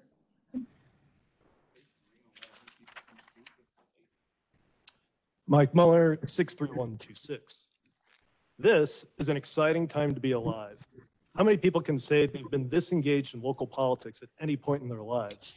A great awakening is happening locally across the U.S. and throughout the planet as people discover the truth. Tonight, while I could talk about the COVID tyranny unfolding in Australia, Italy, or Nigeria, I'll focus my time on St. Louis County. See, over the last few months, we've experienced quite the theatrical production, thanks to director Sam Page and a supporting cast of Faisal Khan, Lisa Clancy, and Kelly Dunaway. Each week since late July has offered some element of drama, whether it's Sam Page declaring illegal mask mandates or council members forcing vaccination on county employees while exempting themselves. New assaults on our liberty move forward. When county residents get wind of the latest scam, they come here and they speak out. Then after airing their grievances, certain council members team up with STL Today to smear attendees of these meetings. It's become a new weekly tradition with a lot of vitriol, so let's review some of these smears. And don't worry, I won't be talking about Faisal Khan. His gift of distorting the truth has already been well documented. Rather, let's go back to August. Councilwoman Lisa Clancy, while uninterested in attending these meetings in person, found time to speak with the Daily Beast. In an August 10th article titled "The St. Louis Mom Fighting Anti-Maskers Raving About Filthy Tyranny," Clancy said she is concerned what her 5-year-old son hears at these meetings because, quote, "I don't want him growing up thinking that's an acceptable way to talk about each other." Yet, in an August 5th article on STL Today, Clancy said, "It's sad that our meetings have been dominated by a mob of misinformed residents spreading dangerous falsehoods. I guess referring to your constituents as a mob spreading lies is an acceptable way of talking about people." On August 16th, STL Today called these council meetings a vector of false COVID-19 claims. At the infamous July 27th meeting, Kelly Dunaway denounced attendees as conspiracy theorists. Such inflammatory rhetoric is part of the theater we're experiencing every single week. Of course, the ongoing theater gained an exciting new chapter this past weekend when Sam Page attended the Grand Center Gala with 250 unmasked guests, violating St. Louis City's mask mandate. This was entirely predictable because Sam Page sees himself as part of an elite class that doesn't need to abide by the rules. It's tough when the public doesn't trust their elected officials, and elected officials show blatant disdain for their constituents. As citizens of St. Louis County and the United States, we simply want our elected leaders to abide by the Constitution and safeguard our rights. Only the good Lord knows how this drama will conclude, but the blatant dishonesty that we've been seeing reminded me of a quote from the late Alexander Solzhenitsyn. "We know they are lying, they know they are lying, they know we know they are lying, but they are still lying." Free people of St. Louis, keep showing up and keep speaking the truth. As Scripture says, know the truth, Madam and the Chair, truth will that's set you 3 free. minutes. Thank you, sir.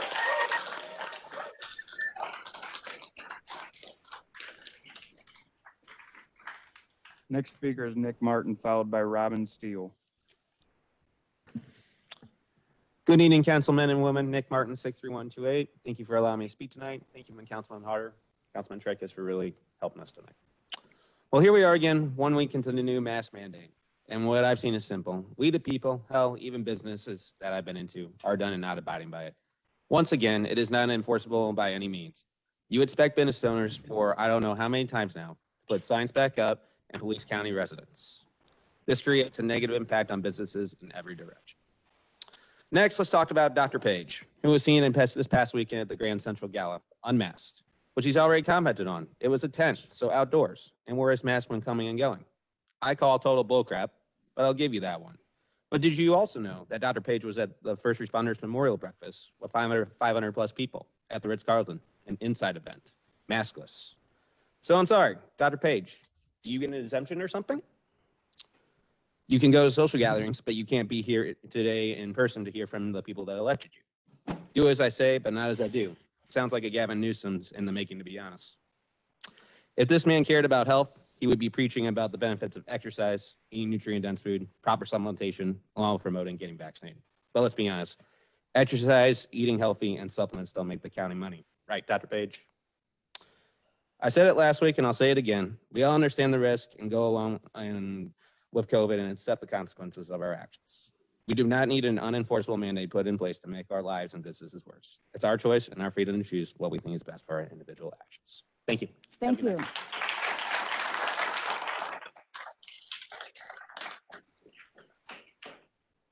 Our next speaker is Robin Steele, followed by Jessica Crandall.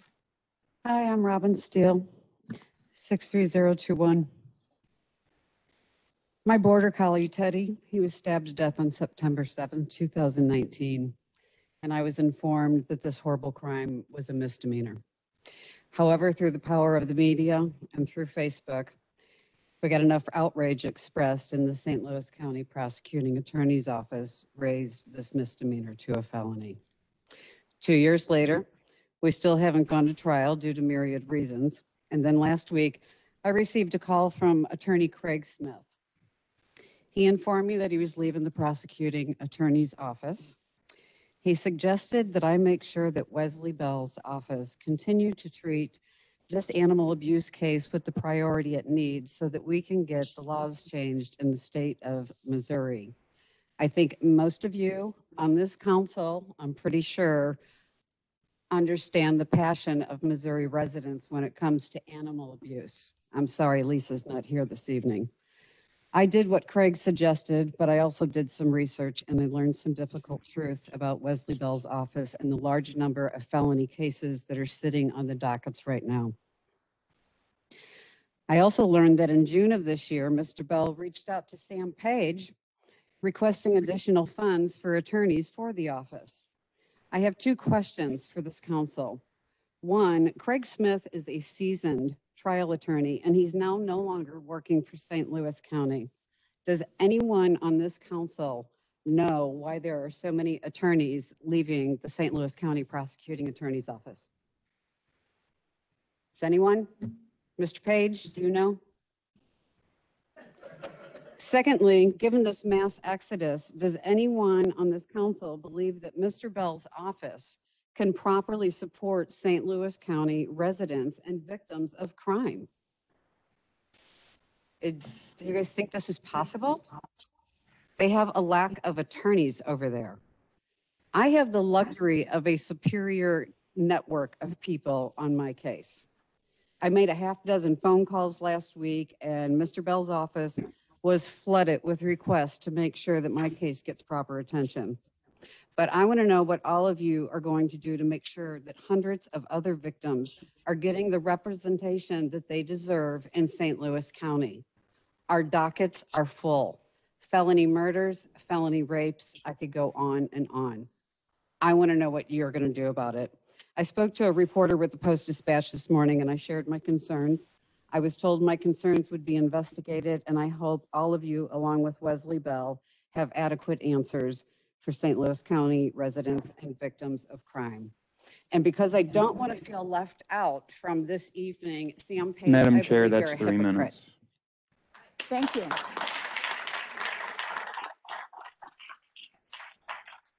Our next speaker is Jessica Crandall, followed by Nana Graham.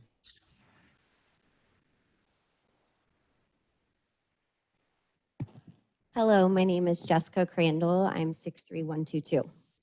Last time I spoke about trauma that the masks are causing to our children, and tonight I'm going to talk to you guys about carbon dioxide rebreathing. A recent study published in the Journal of American Medical Association Pediatrics section found that wearing a mask over your mouth and nose leads to an increase of carbon dioxide levels. Because of the extremely high levels that are being breathed in, it has been concluded that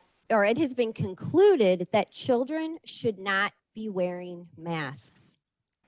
The study measured carbon dioxide levels with no face covering for 3 minutes, followed by a 3-minute measurement of inhaled and exhaled air with a mask, and 3 minutes with only exhaled air with a mask. The results found an average of 13,910 parts per million of carbon dioxide in the air inhaled by children wearing masks. Normal amounts are between 400 parts per million and 1,000 parts per million. Anything over 1,000 parts per million is associated with headaches, fatigue, poor concentration, loss of attention, increased heart rate, bounding pulse, rapid breathing, and irregular heartbeat. CO2 levels of 5,000 parts per minute have been linked to oxygen deprivation. Let me tell you this next one. Carbon dioxide levels in children 7 and under who are wearing masks shows levels as high as 25,000 parts per million. The normal is between 400 and 1,000, and our children are breathing in 25,000 parts per million of carbon dioxide. This isn't even including when they're not active. Like my daughter who was here last week who had to run 35 times back and forth in the gym and do 75 sit-ups all while wearing a mask. And you guys call this health and safety? This is all about control, and we will not comply.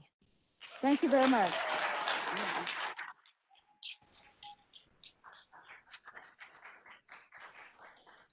Next speaker is Nana Graham, followed by Angela Bruni.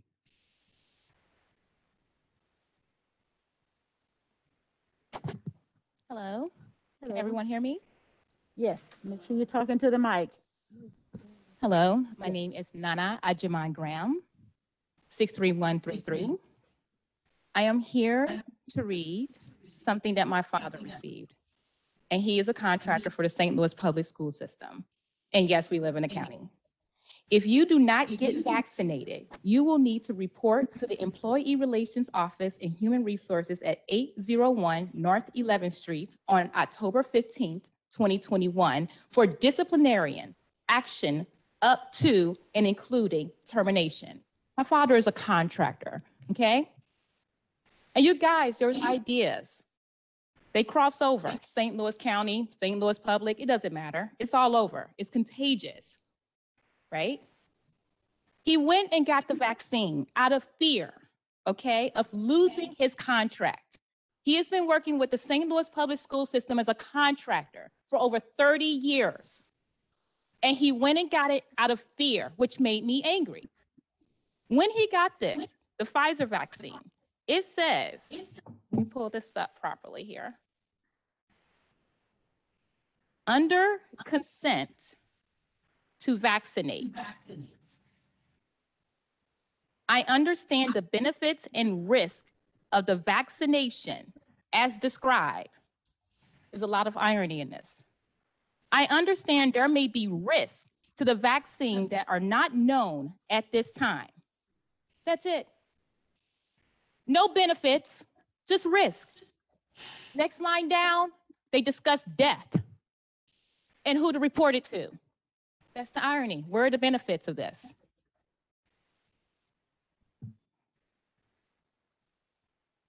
So therefore, the St. Louis Public School System mandates are affecting St. Louis County residents, such as teachers, contractors, and volunteers, whose livelihoods are now based on the audacity of the St. Louis Public School Board and the American Federation of Teachers, plan to control and bully other human beings into submission, i.e. by imitating CCP tactics. This is what this is.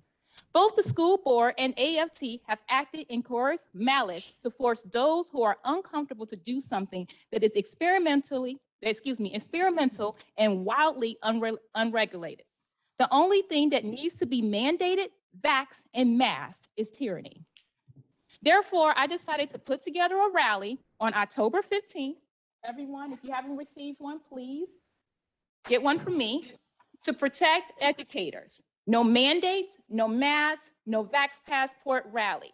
This is going to be Friday, October 15th at the St. Louis Board of Education, 801 North 11th Street, St. Louis, Missouri, 63101. I plan Madam to Chair, do that's this 3 minutes. throughout the state. Thank you very much, Ms. Graham.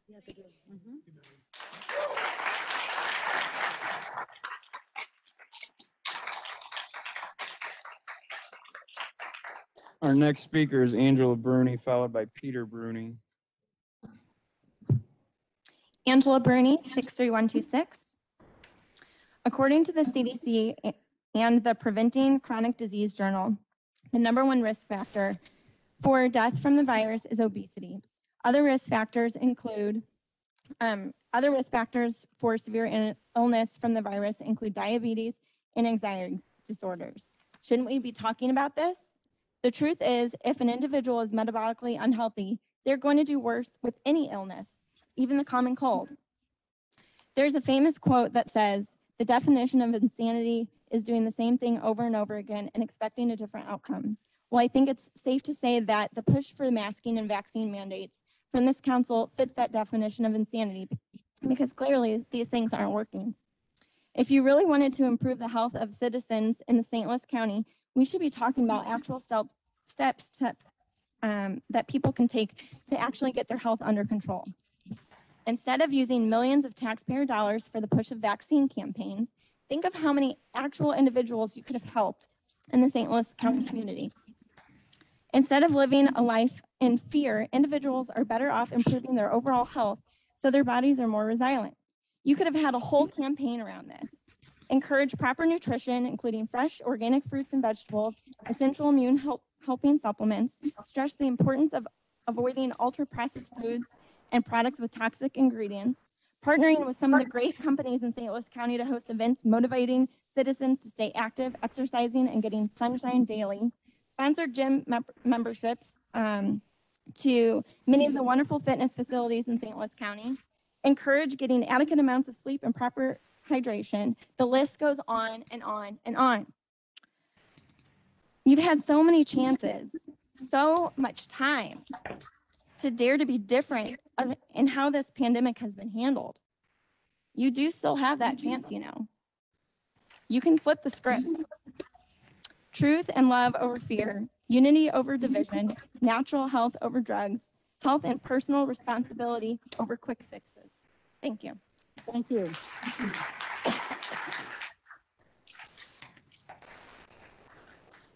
Next speaker is Peter Bruni, followed by Amy Hansen.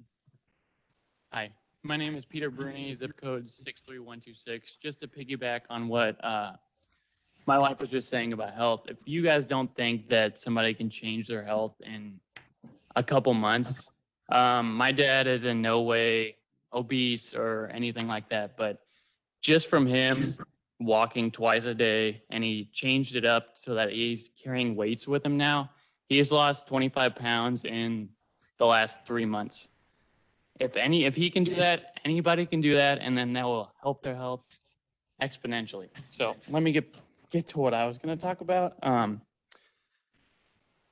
What I wanted to address tonight is the hypocrisy of masks with some of the council members and the county executive. Obviously, we don't need to talk about Sam Page. Everybody's already told what you need to know about him with the gala and everything that he went to.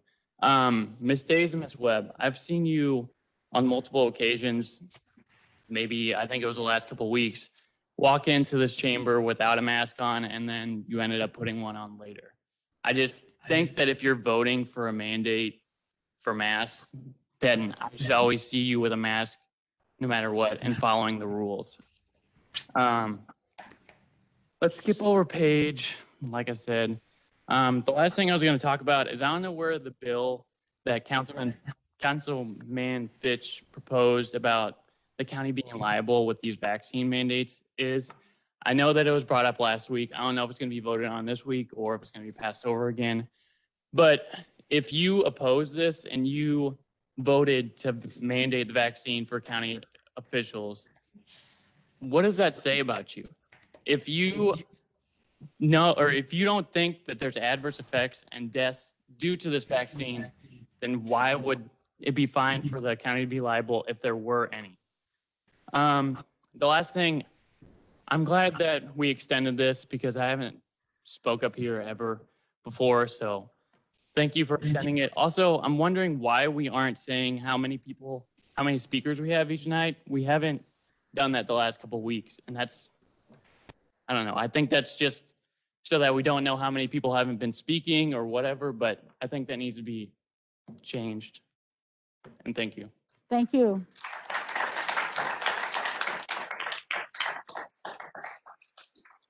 Next speaker is Amy Hansen, followed by Ann Landers.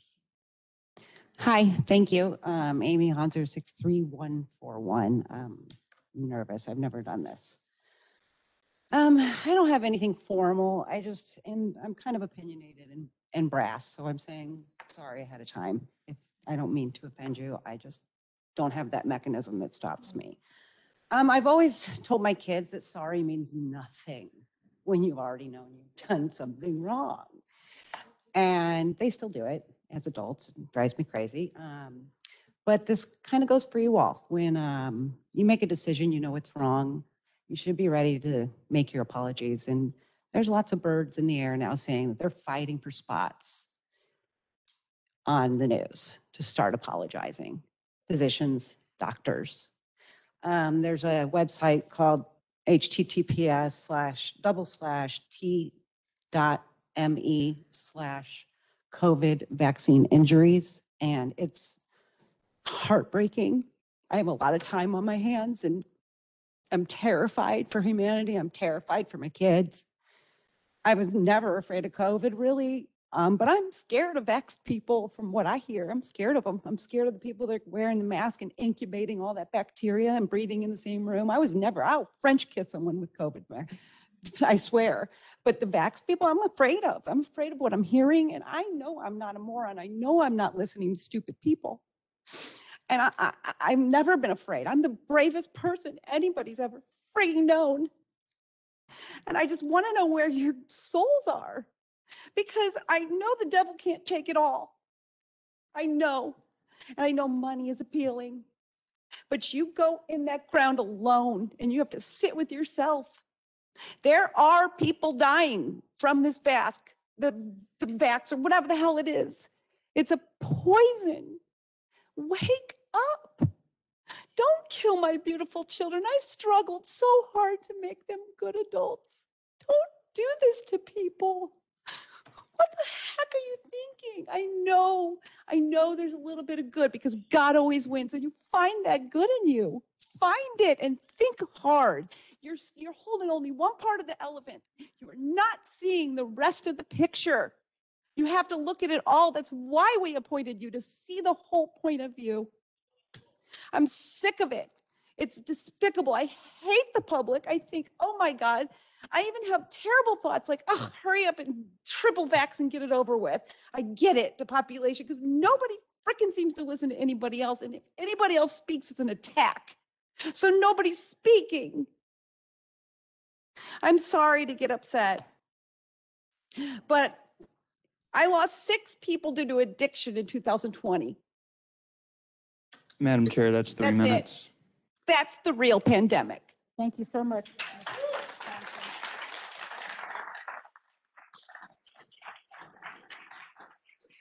Next speaker is Ann Landers, followed by Gary Bokerman Jr. Good evening. Thank you for extending the time. I respectfully, truly appreciate that. This is the first time I've spoken here. My name is Ann Landers. I live in 63122, the 90th district. I'm Tim Fitch's constituent. Today, I decided to speak. I didn't really know exactly where to go. I'm a sandwich generation parent of 2 boys in college, and I also help take care of my parents.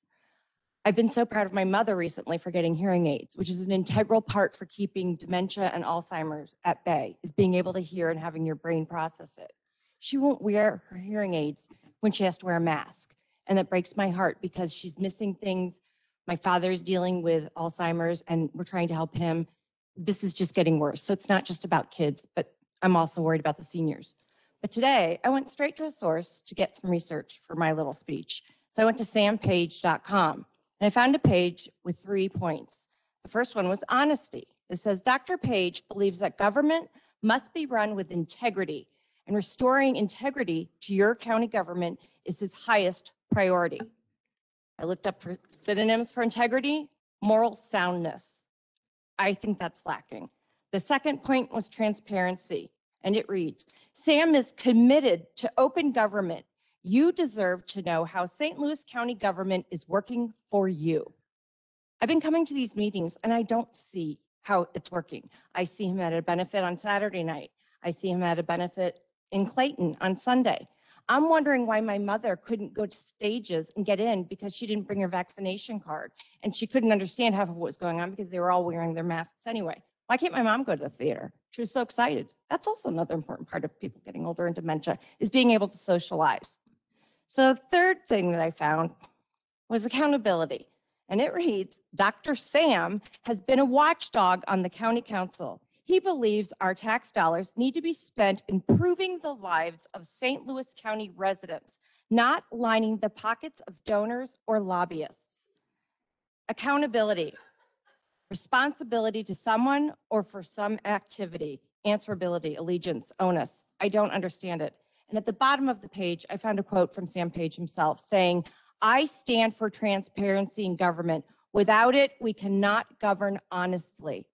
I am asking you to please look at these things honest. I am sorry you're done with all the crazy speeches. I'm hoping I'm not one of those. That this is the first time my voice is speaking up, and I do think it's important. I yield my extra 17 seconds to anybody else that would like them. Thank you. Thank you, Ms. Landers. Our final speaker this evening is Gary Bokerman Jr. Good evening to everybody. I first wanted to start off by saying thank you to Councilman Fitch for his years of service with the St. Louis County Police Department. I don't think that gets said enough, and I want to address the rest of the officers in the room. Debt of gratitude, appreciate everybody's service. Thank you so much. So with that being said, I'll jump right in. If we allow politicians to break the law during an emergency, what will they do? They will create an emergency to break the law. I have a heavy heart a lot lately because I got a 5-year-old daughter. Just turned 5 in July, so she barely made the cut to go to school this year. Kirkwood Schools decides to put masks on a 5-year-old, even though there's a 0.08% chance that a child would die from COVID. Less than 400 kids have died from COVID. And our kids are in masks. And one of the main reasons why is the tutelage of Sammy Page, who's finally looking up for one of the first times tonight. He's gotten off of his cell phone. That's amazing. You know, there is something going on here, Mr. Page. And I say Mr. Page because through the investigations of Councilman Fitch and other officers, your office is trying to say you're not a doctor. You're not working, right? I don't know. I mean, I don't know what's going on. They got a secret tunnel getting you into the hospital, I guess. So I'll go back to the school thing. I believe it's high time for live camera feeds in our children's classrooms. The officers have to have live camera feeds. Why are they not in our classrooms? I volunteered to buy the camera for my kid's classroom every year. Who's with me? It's accountability time.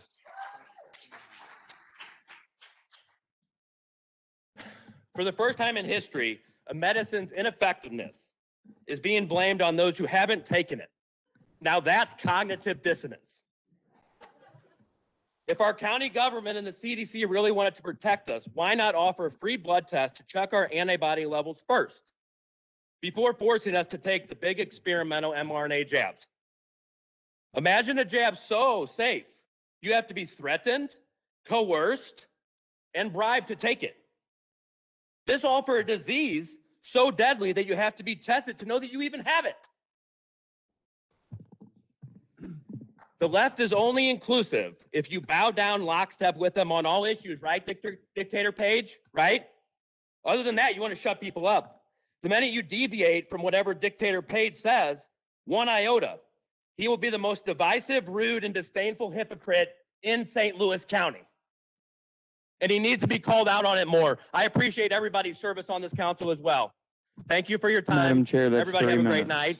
Thank And I you. hope that you take some of this into consideration because this is insane what's going on in the county. Thank you. Thank you, Mr. Brockman.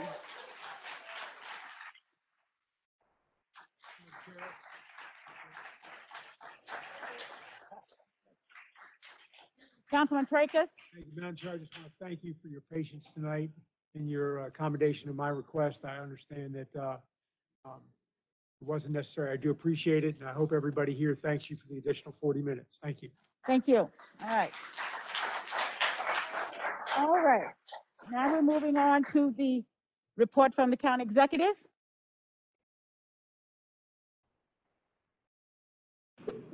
Good evening. Each year, the Department of Public Health issues a report detailing the causes of death in St. Louis County. And the report for 2020 was released yesterday.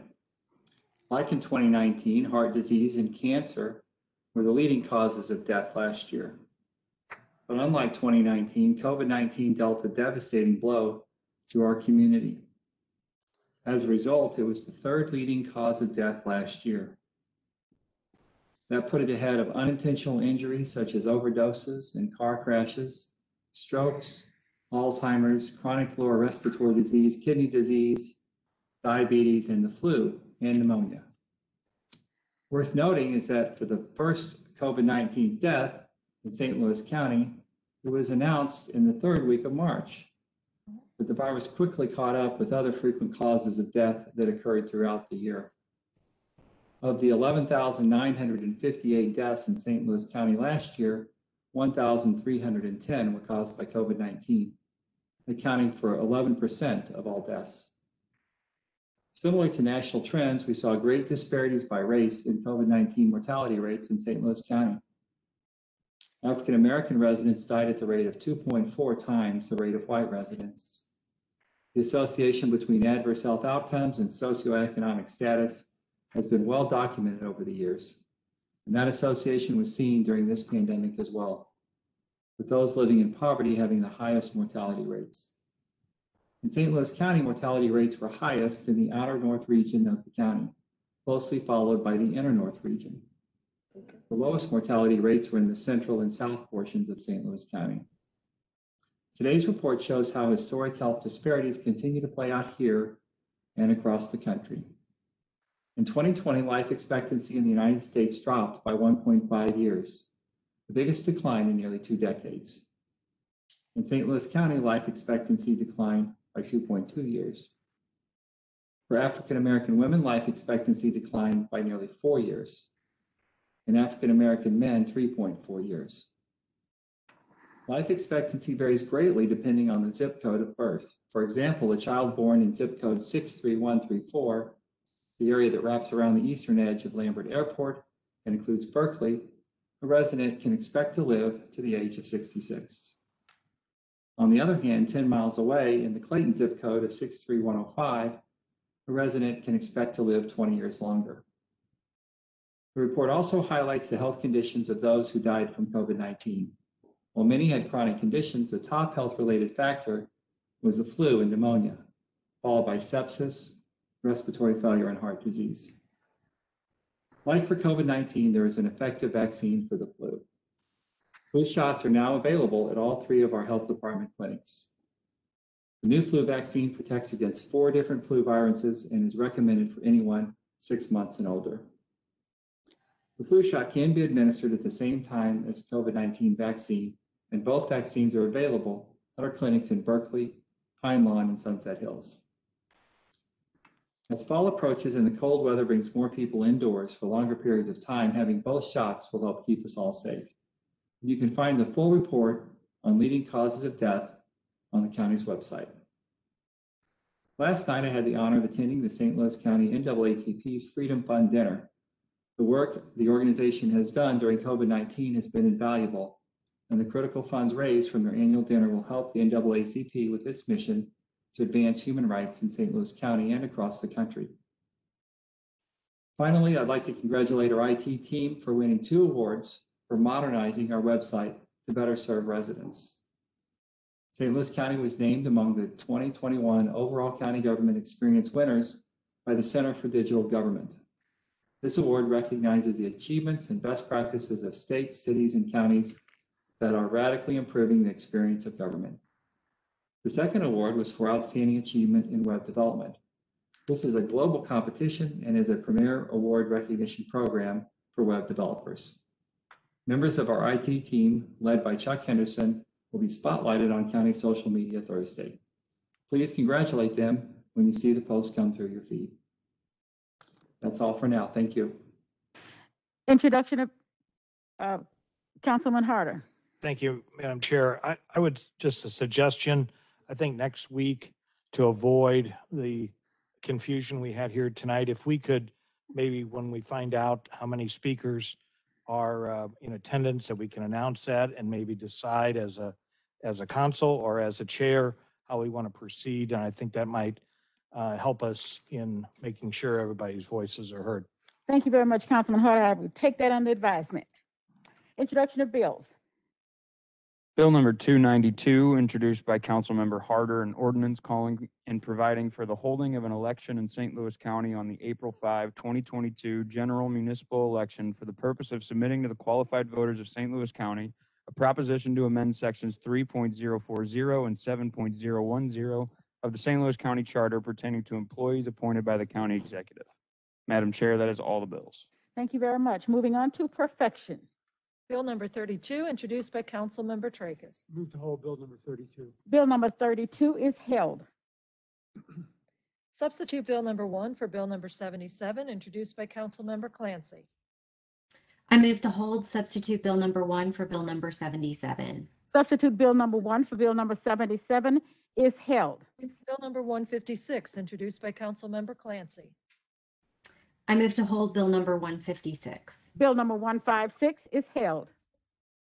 Bill number 201, introduced by Councilmember Days. I move to hold Bill number 201. Bill number 201 is held. Bill number 280, introduced by Councilmember Fitch. Madam Chair, this is continuing to develop this particular bill, and I hope to have a final draft available for a substitute bill next week. So I move to hold Bill number 280. Bill number 280 is held. Bill number 283, introduced by Councilmember Days. I move to perfect Bill number 283. Is there a second? Second. All in favor, please say aye. Aye. Those opposed, no. Motion carries. Bill number 283 is perfected. Bill number 284, introduced by Councilmember Days.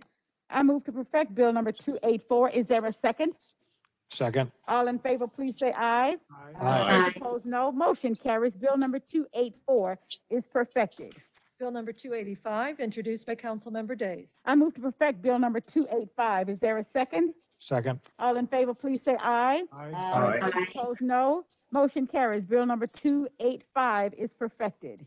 Bill number 286, introduced by Councilmember Days. I move to perfect Bill number 286. Is there a second?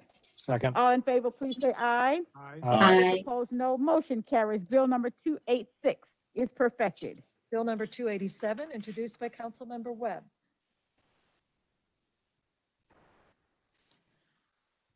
I move to perfect Bill number 287. Is there a second? Second. All in favor, please say aye.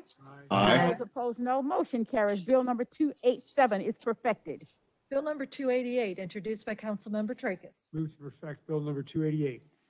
Is there a second? Second. All in favor, please say aye. Aye. Those opposed, no. Motion carries. Bill number 288 is perfected. Bill number 289, introduced by Councilmember Tracus. Move to perfect Bill number 289, Is please. there a second? Second. All in favor, please say aye. Aye. Those opposed, no. Motion carries. Bill number 289 is perfected. Bill number 290, introduced by Councilmembers Dunaway, Clancy, Fitch, Tracus, and Harder. Several months ago, Councilwoman Clancy, along with our assistants Marilyn and Carter, went out to the Emergency Operations Center to meet with St. Louis County Police Captain Pete Morrow, the commander of the Bureau of Communications, Brian Battles, the platoon supervisor, Lieutenant Colonel Steve Sack, one of the earliest supporters of reclassification of 911 dispatchers, and several other members of the team. We went because we wanted to learn more about how 911 works in St. Louis County. They took us on a tour, talked openly about challenges they have with outdated equipment. I mean, did you know that our dispatch system was designed to reconcile school buses? Staffing shortages, low pay, high turnover, and a systematic feeling of being the police department's redheaded stepchild. And believe me, I know how that feels. They then invited us to sit in and listen in on calls, to sit with the dispatching team who actually sends the police or the fire out to the emergency and see how it all works in action. It was there that we experienced the types of calls that come in. Everything from a snarky kid ordering a pizza and toddlers calling 911 repeatedly from old smartphones that can still call 911 even if nothing else works, to callers on the verge of suicide, a kid witnessing violence between its parents, a fist fight in the street, a house on fire, a neighbor who was just shot, or someone so desperate they're about to jump. And it was there that we witnessed firsthand what our dispatch deals with and the grace they exude under immense pressure. Many of the calls they receive are from people experiencing the worst moment of their lives, talking fast and in circles, not making sense. And these first responders are calmly talking out the information they need to get the right responder there as safely and as quickly as possible. Or someone is about to take their life, and these first responders are talking them off the ledge while getting the right responder to the scene. The professionalism and compassion I experienced on those tours, starting at the very top and trickling all the way down to and through our phones, was one of my proudest moments as a councilwoman. We are truly blessed in St. Louis County to have such dedicated public servants responding to our emergencies.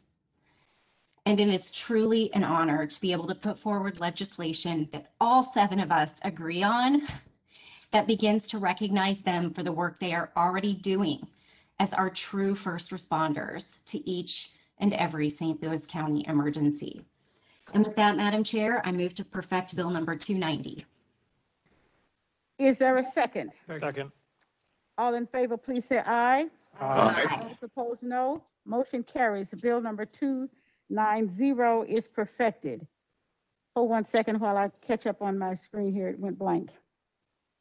Madam Chair, Councilwoman Webb. may I be added as a co-sponsor to this legislation, please? Councilwoman Dunaway. would that be approved? Oh, of course. I thought everyone was. I'm sorry. Oh, thank you. I thought we were too. I didn't see my name on there either. Was she ready?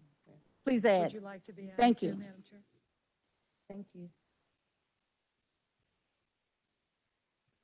Want me to move on? Yes, please add. Bill number 291, introduced by council members Days and Harder. I move to hold Bill number 291. Bill number 291 is held. Moving on to final passage. Bill number 320, introduced by council member Clancy. I move to hold Bill number 320. Bill number 320 is held. Bill number 14, introduced by council members Tracus, Days, Dunaway, Fitch, Walton Gray, Clancy, and Harder. Move to hold bill number 14. Bill number 14 is held. Substitute Bill number 1 for Bill number 76, introduced by council members Dunaway and Harder. I move to hold substitute Bill number 1 for Bill number 76. Substitute Bill number 1 for Bill number 76 is held. Substitute Bill number 1 for Bill number 75. 1 introduced- second, I can hardly hear you. Me? Yeah. Oh. Substitute Bill number 1 for Bill number 75, introduced by council member Dunaway. I move to hold substitute Bill number 1 for Bill number 75. Substitute Bill number 1 for Bill number 75 is held. Bill number 204, introduced by council member Days. I move to hold Bill number 204. Bill number 204 is held. Bill number 275, introduced by council member Webb. I move to pass bill number 275. I move to final passage. please. Is there a second? Second. Roll call, please. One moment, Madam Chair.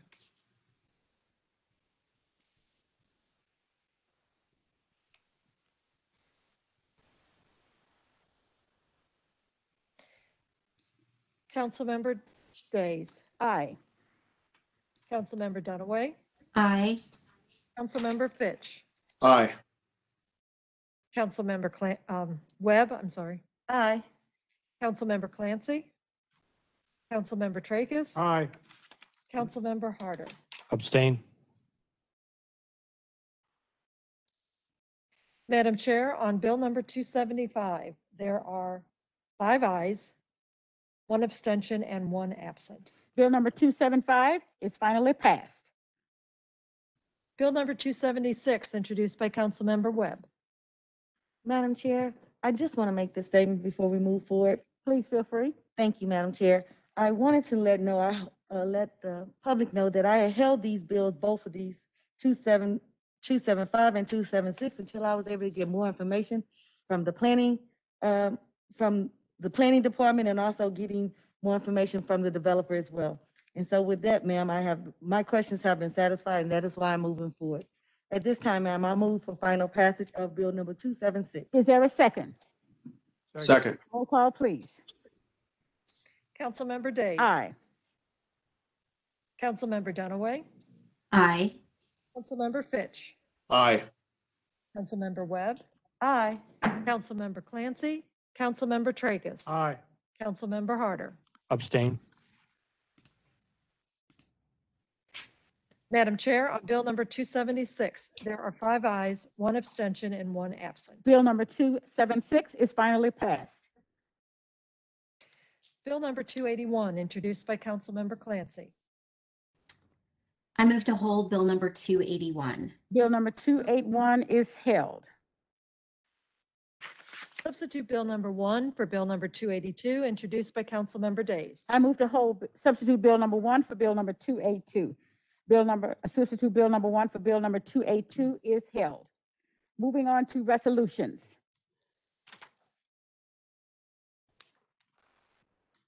Madam Chair, we have 3 resolutions remaining this evening. Resolution number 1, introduced by Council Members Days and Webb. Please read the resolution. Resolution, whereas October is Breast Cancer Awareness Month and all St. Louis Countyans are reminded to continue all preventative measures, including regular self-examinations and annual screenings. And whereas, according to the Centers for Disease Control and Prevention, other than skin cancer, breast cancer is the most common cancer among American women. And whereas, each year in the United States, about 255,000 women get breast cancer and 42,000 women die from the disease. And whereas, although rare, men also get breast cancer, and about 1 out of every 100 breast cancers diagnosed in the United States is found in a man. And whereas, according to the World Health Organization, while approximately half of breast cancers develop in women who have no identifiable breast cancer risk factor other than gender and age, certain factors increase the risk of breast cancer, including weight, harmful use of alcohol, family history of breast cancer, history of radiation exposure, reproductive history, tobacco use, and postmenopausal hormone therapy. And whereas breast cancer impacts low-wage earners disproportionately for various reasons, including access to preventative health measures and the cost of medical treatment. And whereas women residing in North St. Louis County compared to women residing elsewhere in St. Louis County have much higher rates of breast cancer mortality. And whereas breast cancer treatment can be highly effective, especially when the disease is identified early. And whereas mammograms are the best way to find breast cancer early when it is easiest to treat and before it is big enough to feel or cause symptoms. Now, therefore, be it resolved by the County Council of St. Louis County, Missouri as follows. Section 1, the County Council recognizes October as Breast Cancer Awareness Month and encourages all St. Louis Countyans to become educated about breast self-examinations, their risk level for developing breast cancer, and recommendations for screenings. Section 2, the County Council expresses its admiration for the resiliency of breast cancer survivors in our community, compassion and support for all who are currently battling breast cancer, and its deepest condolences to those who have lost a loved one to this disease. Thank you very much, Kevin. I move for the adoption of resolution number 1. Is there a second? Second. Roll call, please. Councilmember Days. Aye. Councilmember Dunaway. I would like to be added as a co-sponsor, if that's all right. Please, thank you. Thank you. I'm an aye. Councilmember Fitch. Aye. Councilmember Webb. Aye. Councilmember Clancy. Councilmember Tracus. Aye. Councilmember Harder. My wife is a cancer survivor, and I vote aye. Madam Chair, on resolution number 1, there are 6 ayes and 1 absent.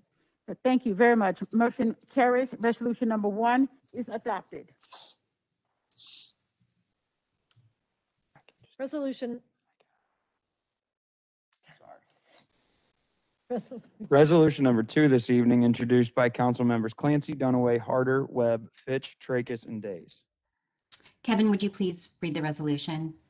Resolution, whereas October 2nd is National Custodial Worker Appreciation Day and a time to recognize and honor the dedication of custodial workers nationwide. And whereas custodial workers have faced new challenges amidst the COVID-19 pandemic and have worked relentlessly on the front lines without the ability to work from home. And whereas custodial workers show up daily to perform an often thankless and physically demanding job, sometimes with untraditional hours. And whereas individuals often benefit from custodial work without even realizing it. Clean tables, fully stocked bathrooms, sanitary public spaces, and more. And whereas custodial workers greatly contribute to the critical first impressions and the success of any business. And whereas custodians save businesses and organizations money by maintaining spaces, floors, surfaces, and all areas of a building while ensuring that spaces are healthy and safe. And whereas St. Louis Countyans are encouraged to assist in these efforts by maintaining clean workspaces and communities. And whereas custodial jobs almost always pay $15 per hour or less. And whereas the St. Louis County Council supports custodial workers making a living wage in order to have the resources to support themselves and their families. Now, therefore, be it resolved by the County Council of St. Louis County, Missouri as follows. Section 1, the County Council recognizes October 2, 2021 as Custodial Appreciation Day and expresses its sincere gratitude for the tireless work of custodians living in and serving St. Louis County. Section 2, the Administrative Director shall send a certified copy of this resolution to the Service Employees International Union as a permanent token of the Council's esteem and admiration. Councilwoman Dunaway. Thank you. I move for the adoption of resolution number 2. Is there a second?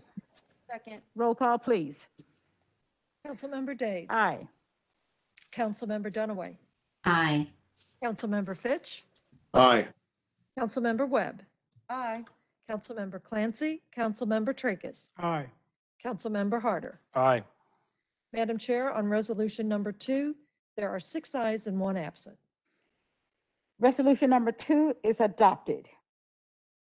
Our final resolution this evening, Madam Chair, resolution number 3, introduced by council members Dunaway and Webb. Please read the resolution. Resolution, whereas the Hazelwood School District recently launched 2 strategic communication campaigns, the quote, "No Guns in School," end quote, campaign, and the quote, "Be the Best on the Test," end quote, campaign, and reinvested in an already award-winning, quote, "Help Hazelwood Get Healthy" campaign. And whereas the quote, "No Guns in School" campaign, "Be the Best on the Test" campaign, and the Help Hazelwood Get Healthy campaign will empower stakeholders and encourage the entire learning community to take specific actions to support Hazelwood School District schools. And whereas No Guns in School is a strategic communication campaign that promotes safe school environments free of guns. And whereas Be the Best on the Test is a strategic academic communication campaign that illustrates the benefits of improving state test scores. And whereas Help Hazelwood Get Healthy is an award-winning strategic public health communication campaign aimed at slowing the spread of COVID-19. And whereas, with this in mind, the Hazelwood School District has created web pages on the district website for each campaign where individuals can find supporting materials. And whereas the St. Louis County Council commends the Hazelwood School District for being a leader in our community, advocating such strong values and truly adhering to one of its core values, which is, quote, "Community involvement that drives high parental and community/stakeholder engagement, effective partnerships, and positive relationships with informative communications," end quote. Now, therefore, be it resolved by the County Council of St. Louis County, Missouri as follows. Section 1, the success of each campaign depends on buy-in and participation from all stakeholders. Therefore, the St. Louis County Council strongly encourages the community to visit each campaign webpage, review the materials on the pages, and apply the information. Section 2, the County Council urges other area school districts that are not already doing so to apply these ideas in their districts so that we can build a safe, healthy, and strong community for not only the students in the Hazelwood School District, but for all St. Louis County. Section 3, the administrative director shall send a certified copy of this resolution to the Hazelwood School District as a permanent token of the council's esteem and admiration. I move for the adoption of resolution number 3. Is there a second? Second. Roll call, please. Councilmember Days. Aye. Councilmember Dunaway. Aye. Councilmember Fitch. Councilmember Fitch. Aye. Thank you. Councilmember Webb. Aye. Councilmember Clancy. Councilmember Tracus. Aye. Councilmember Harder. Aye. Madam Chair, on resolution number 3, there are 6 ayes and 1 absent. Thank you very much. Motion carries. Resolution number 3 is adopted. Moving on to unfinished business. Item number 1. Please hold on the order of business. Item number 2.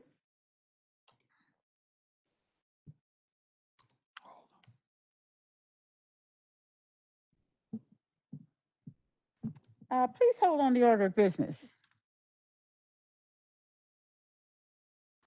Yes, ma'am. Moving on to new business. Thank We have- you. Yes, ma'am. We have 2 prepared orders this evening. Prepared order number 1 is in the matter of communications from Greg Tater, Director of Procurement, and Jennifer Keating, Acting Director of Administration, requesting authorization to dispose of certain personal property.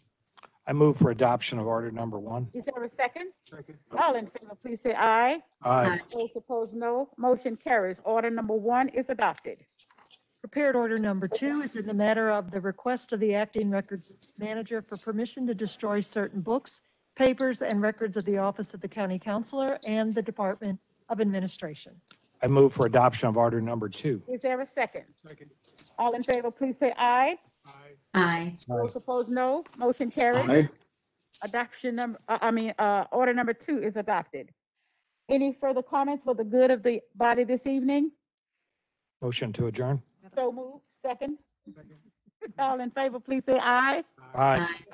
Those opposed, no. Aye. Motion carries. We are adjourned. I got you.